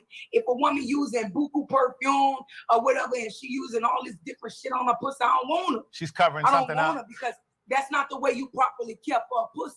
See, that's the other thing in the lesbian community. A lot of women don't even know how to properly prep the pussy, take care of pussy. You understand what I'm saying? And for me, I love pussy, so I'm majoring it. So it's like, okay, I'm looking at that motherfucker, and if it's ready for me, it's wet, ready, and clean in the sense of you're STD free. You don't have any strong smells, because women have smells to them. Yeah. You understand what I'm saying? But you can distinguish as a woman. I can smell a woman yeast infection. I can smell an STD. I can smell it. And especially if I do the test on them, I know what's up. I love to eat pussy, but I'm not a pussy eater with every woman. I eat the pussy that when I know where it's been and I'm familiar with it. I don't just eat different people's pussy, but I will give you that dick. Hold on one second, Chris. Hold on one second, Chris. So, but Shaniqua, for a woman that has to get her nether regions ready, what does that look like? I get the feeling that Kristen turned some girls away before. Right. Well, what does that look like, Shaniqua? So for me, a lot of women douche.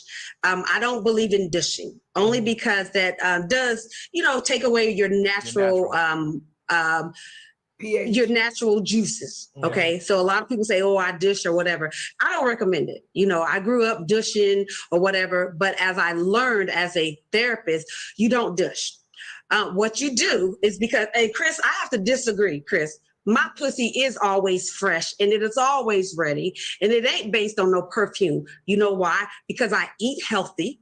I juice, I do pineapples, I do berries, I do whatever. So yes, my pussy does taste fresh and juicy. Drinking a lot of water, okay? With that, your pussy will taste like what you eat. So it's a lot to do with what you eat and what you put inside of your body. So if that pussy is rank, then they probably not eating properly in the first place. So Shaniqua, let me ask you this. You said earlier that you're okay with your guy sometimes to be fresh from the gym, and you like a little must on the nuts. Will you give the pussy away with a little must on it? Or you got to be fresh out the shower? I will, yes, because my thing is sometimes, hey, we're both coming from the gym or we're both coming from hiking, and hey, you got to get in where you fit in. And with my current partner, he is very, he really likes oral sex. I mean, you know, why? I don't know, but I don't care. You know, the thing about it is that I'm not be disclosed just yesterday, you know, after a training session, you know, hey, he wiped it off. But my thing is that we were sweaty. We did what we did. He stuck it in and he stuck it in my mouth right after it came out of my nice, fresh pineapple vagina. That's hot. I like that kind of foolishness. Wait, okay. And the thing about it is that I asked him this morning, I said, babe, I said, so why did you want me to put it in my mouth once you started to come? He said, because it's exciting. He said, I wanted you to take it all in or whatever. So my other question to him was, so did you want me to suck it while it was in, or did you just want me to hold it in my mouth? Because you want to have understanding. You want to understand. Exactly. Because that was our partner. Clarity is our friend. Exactly. That was a different experience because he was like, babe, put it in your mouth. I was like, okay, no questions asked. I just put it in my mouth, but I wasn't for sure what to do after that. So I sucked it a little, but then I wasn't for sure because, you know, he was, you know, it was exciting. He was releasing. And so he was like, exactly. He so was you like a little milkshake. That was, crazy. Yeah. Okay. So and I think, I think that's exciting for him. Shaniqua and Chris, I think I learned more about pussy today than I need to learn. Chris, I really enjoyed you. You have made the day for me. Wait, Chris, where are you at, Chris? I'm in Atlanta, but I'm from New Orleans. You know what? So listen, Chris, Shaniqua, I want to thank you guys both for having a conversation with us, sharing your experiences with us, and you know, being as candid as you guys are. We really appreciate it, and I'm sure somebody's going to learn from this conversation. Absolutely. That's what this is about. I mean, part of the reason that we started doing these conversations is to bridge communities, and this is what you've definitely done today. Shanika, you had something you wanted to say? I just wanted to share one more thing for those women out there that you know, are involved with heterosexual men. My thing is talk about it. You know, there's things like you start off with your finger. You have the little toys to, you know, help them to get comfortable with anal sex. That's an anal plug. Yeah, I mean, they go all the way up.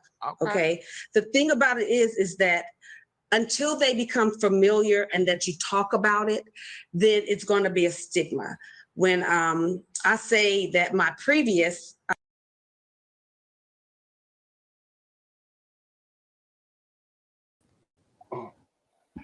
Oh my. I can tell you this, only the young heterosexuals might let you do that. Old school gonna knock your ass out. Knock So you be all the cautious. way out. Be Look, cautious, ladies. look, not heterosexual, not just heterosexual. I'm gay, and I dare anybody to do some shit like that. And a nigga has tried me like that before, and I knocked his ass out. Well, Legacy. And I told him to get up out my bed. Legacy. Shaniqua said earlier in the conversation when she demonstrated with the plastic on the finger, the rubber on the finger. And then Craig said most heterosexual men will knock your motherfucking ass out. Did you agree with Craig? I will be bondable in the morning. I know that's right. I know that's right, Legacy. I'm with you, brother. I'm with you on that. I like both of their perspectives. You know, I am that person the way that Chris was talking. I like that. I like nasty shit. But I also like the other lady because she's open-minded. She's very open-minded to satisfying her man. She wasn't just grunting about the man coming in her mouth. She just wanted the dude to be satisfied. And so now that she's seen the excitement of what comes from this man being able to ejaculate in her mouth, on her face, now it's going to make her want to do it even more because she's a person that aims to please. But I would definitely tell you women out here dealing with heterosexual men who are definitely straight and are not curious about that, like me, you're going to find your eye rolling in somebody's bedroom. because I'm not going for that. Listen, to each his own. If a man like his ass plugged, that's on him. Right. But I'm telling you, we don't even need to have a discussion about anything past my balls. Nothing. Not one word. But listen, Legacy, I'm with you on that, and I'm gay. And if I've already told you before we got into bed that I am 100% top, meaning that I told you my ass is totally off limits, and I told you that in the beginning, don't get into bed trying me because you're like, oh, ain't no real tops left. Everybody versatile nowadays. No, if I told you from the beginning, from the tip top, the first conversation we had, I told you I'm 150% top, not 100%. I told you I'm 150%, meaning. That's see, Legacy and Donnell, that's where communication comes in. See, like Legacy saying, you don't need to go near my ass. Well, before they do that, there's going to be communication. Yeah, right. That's exactly what I'm saying. I've already laid it out there. So you don't even have to even think about it. Matter of fact, I'm telling you, I don't play around with my butt. There's no reason for you to play them.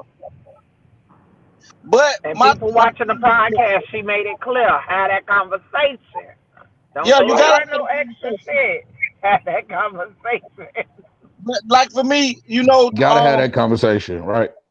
Listening to her, I love the fact that, and some women are open to sex, but a lot of women, like when she said, she let me know the lady, not Chris, the other lady, that she basically was not used to a man taking his penis out of her and putting it in her mouth. So that's more like he was the first man to ever do that to her. See, when we do that, that's a form of either one, we're about to come, or two, we're trying to prevent ourselves from coming. So we will pop it out and then put it in your mouth so that the warmth can prevent us from being overly excited. That's why when most men, it takes a few seconds or a few minutes, especially if he's not at full climax, for that to happen into the woman's mouth if he's doing that. But I love being able to have that done to me. So, having my penis sucked is a mandatory thing. It is mandatory. We can't even let Legacy, you gotta have that conversation with the person too. Because you jump up and you do that. If a person is like me that got a problem with textures, I don't even like Pope in my orange juice. I will gag and throw up all over your ass. You're right. They got to be a conversation. Don't play with me. So you have to have that conversation. And if people know you, they would already know. This woman has a problem with textures. I will throw up all over you. That session will be over before it begins. Like she said in there about how she when he come from the gym, sometimes she like that much. Like that's how it is in my relationship. My spouse loves the scent, the man scent, like not stank, but like a musk, a man musk. And he will actually go down there sometimes and just sniff because he wants to smell that man scent. I'm sorry, that's his kink. I can't say nothing about his kink. He just wants to sniff, and that turns him on. But Legacy, I wanted you to see the show tonight so bad because Chris reminded me so much of you. Yes, Lord. That's Legacy girl brother. I definitely can see myself rolling with Chris. Because everything she said or he said, is what I like. You know what I'm saying? Now, let me tell you something. I got a brother, and y'all know him. And I don't give a damn what happening.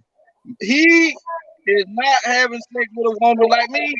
I have a problem with a woman. I gotta have my,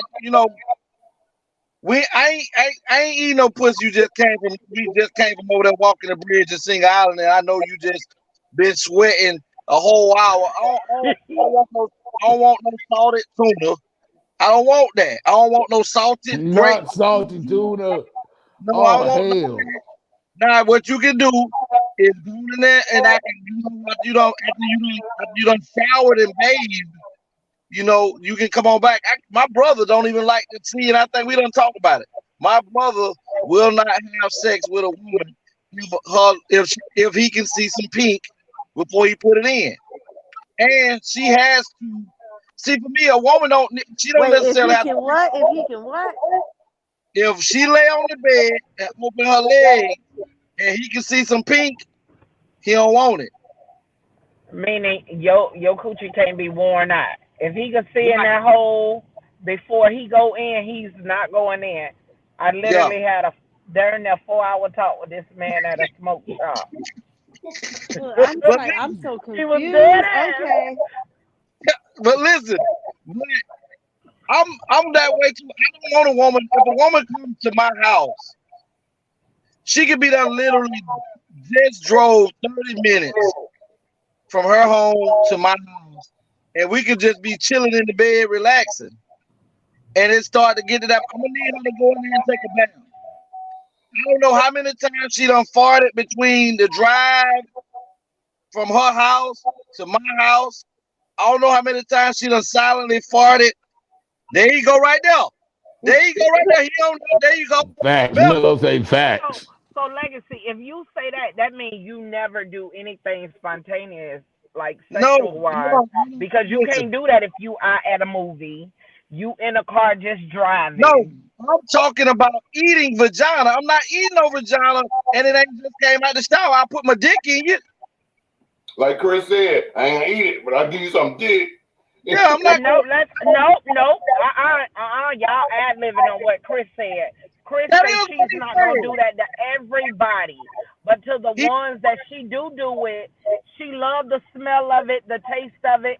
She like all different type of variety of pussy. She love pussy.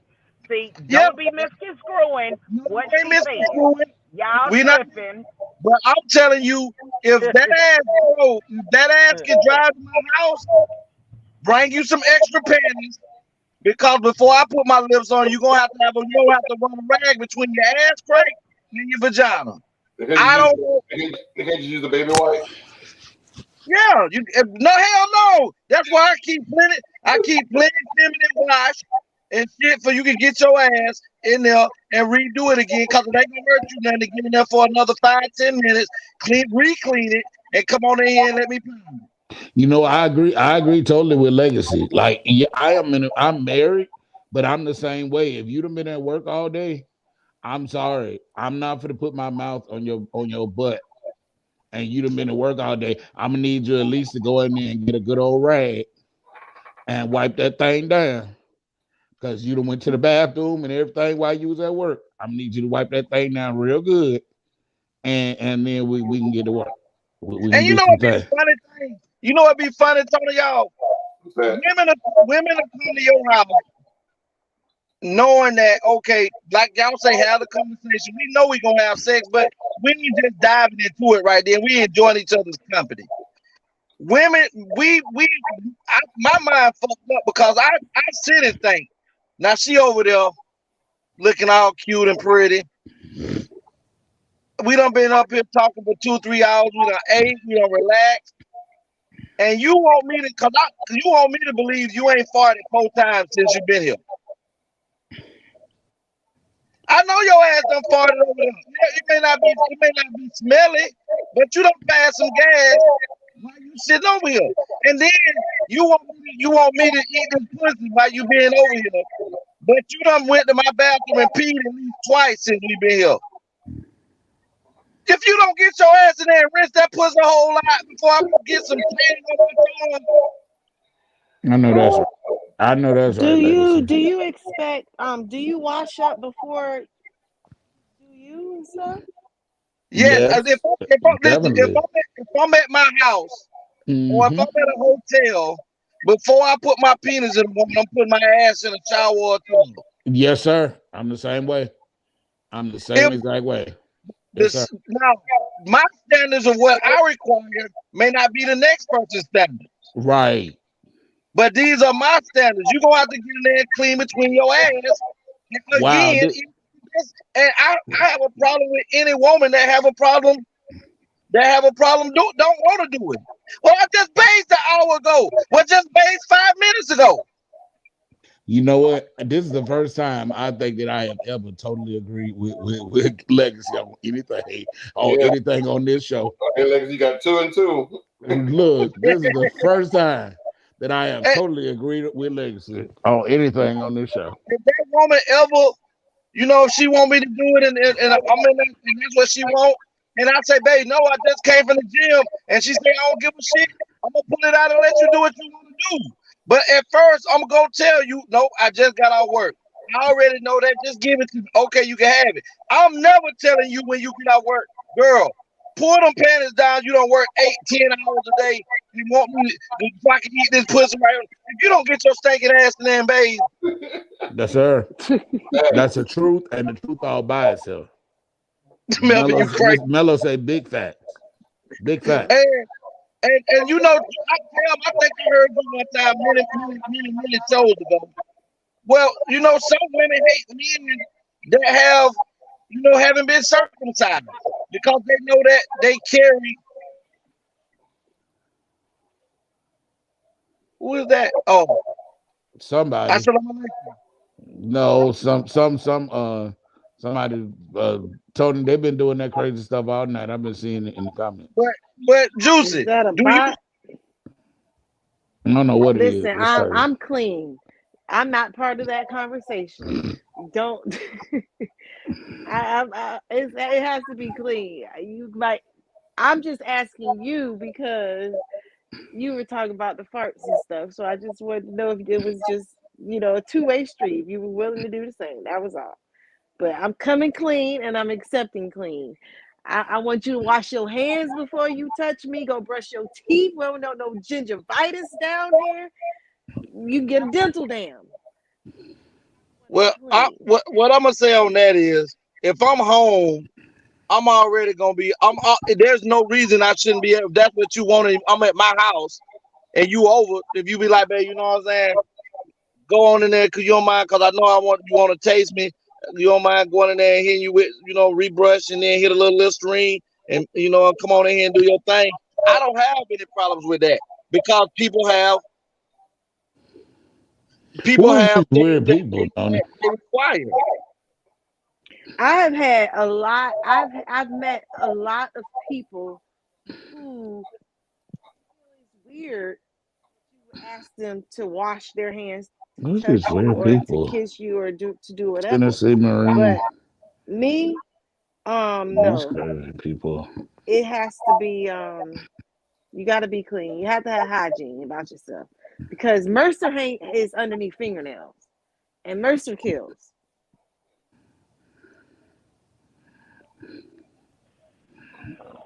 Y'all so funny people. It's real. Legacy is that time, brother. Well, listen, this has been a very this has been a show that we didn't have to do all the raunch. We actually had some guests to do the raunchiness for us this time. So, you know, with that being said, we're gonna get ready to come to an end. We appreciate everybody coming out, supporting our cast and everything like that. We want to give a shout out to Craig and Derek. Yes. For allowing us to be able to, you know, replay this show. We appreciate you guys. Y'all have some hot topics and things of that nature. But we're gonna go ahead and get ready to close out. We're gonna start with Dun Allen. Go ahead and let the folks know how they can reach out to you, sir. Well, D-Lo, Apostle D-Lo at gmail.com, DLoRazzleDazzles.com. I don't know if that website is still up. I got to check on that. Twitter, Apostle D-Lo, IG, Apostle D-Lo, Facebook, Dun Allen Low, TikTok and YouTube, D-Lo Productions. Please don't call me 214-962-8275. Just message. All right. That's me. All right, D. We gratefully appreciate you coming out and spending some time with us. It's been a minute. Good to see you out here. And I think these people that's commenting are from different countries and stuff, because we sometimes get people to view our show from different continents and different countries. So we appreciate the crazy comments that we may not understand also. But we're gonna go ahead and jump out here and get Juice a shout out. Let them know how they can reach you, Juice Cake. Well, you can reach me first and foremost here every Tuesday and Friday on the ATL show, 9 o'clock Eastern Standard Time. Check out my new website, www.enliventoyou.com. Like I say, I don't even want to promote for Facebook because they didn't irk my nerves. So we go past that. Set up appointment. Don't call to talk. Don't text to talk. Set up a consultation. 202-677-5469. Instagram Miss Beautiful and TikTok's Miss Juicy Cakes. All right. We're gonna bring to the stage the boss lady, Miss Tiama Sweetness. Let them know how they can get in touch with you, love. You can reach me on Facebook at Tayama Copeland 1, Instagram Tayama01, and at Just in Time Accessories. Don't call my phone because I won't answer. I just pay that bill to have another line. Don't call. I won't answer. All right. Y'all don't call her phone. Okay, all right. Tell them Legacy. All right, y'all. Let's bring the man out.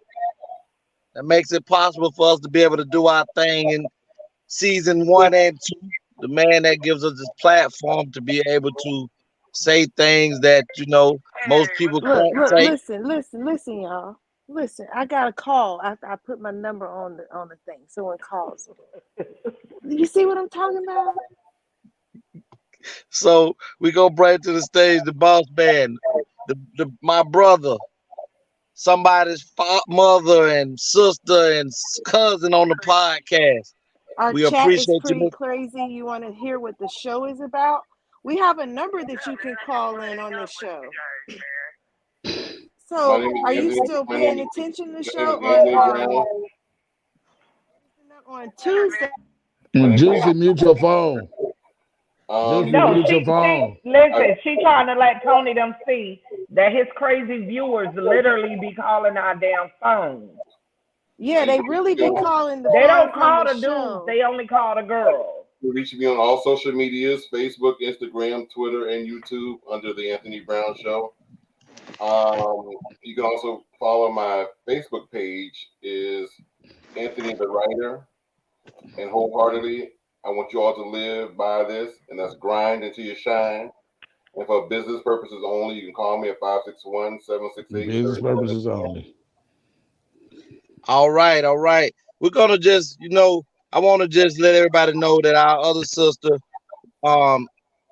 Keith Savage, she lost her grandmother over a week or so ago, and today she's in mourning. For the homegoing of her grandmother, whom she loved dearly. We're keeping you in our prayers, Savage. We hope that you be back soon, but take your time, whatever amount of time it takes for you to get back to your normal self. We're here for you. If you need us, you know how to reach out to us. In closing tonight, this is how you reach me. My name is Legacy the Great. You can reach out to me on Facebook up under Audreen Williams. You can hit me on YouTube at Antonio Williams, and my email address is legacyunlock@mail.com. I just enjoyed tonight's show. Oh, also my phone number is 229-630-7615. Call business purpose only. In closing tonight, I would just like to tell everybody that, I think the young lady summed it up, Chris, when she said, people have older generations prior to us. They had do's and what you can and don't do. You shouldn't be friends with. If you're heterosexual, if you're homosexual, y'all can't be friends without it being something improper. All I'm gonna tell you is love who you love and take care of who you want to take care of. Sex is something that you should experience with somebody that you love and care deeply for, or learning to love and to care deeply for.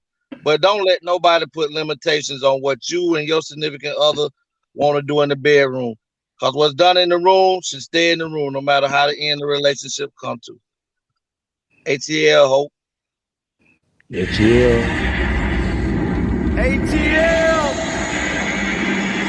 They're back. It's my family. listening. Tioma, T Savage, Legacy. They're back. They're the best. Let's get it. Season 2. I'm the best in this shit, that's fact. And there's only one reason that I came back. I'm here to set the fucking record straight. Okay, I'm the best you ever cast, just spell the way. First off, ain't no beef with the spitters in my city. But if it comes with 28, then shit get gritty. I'm shitty.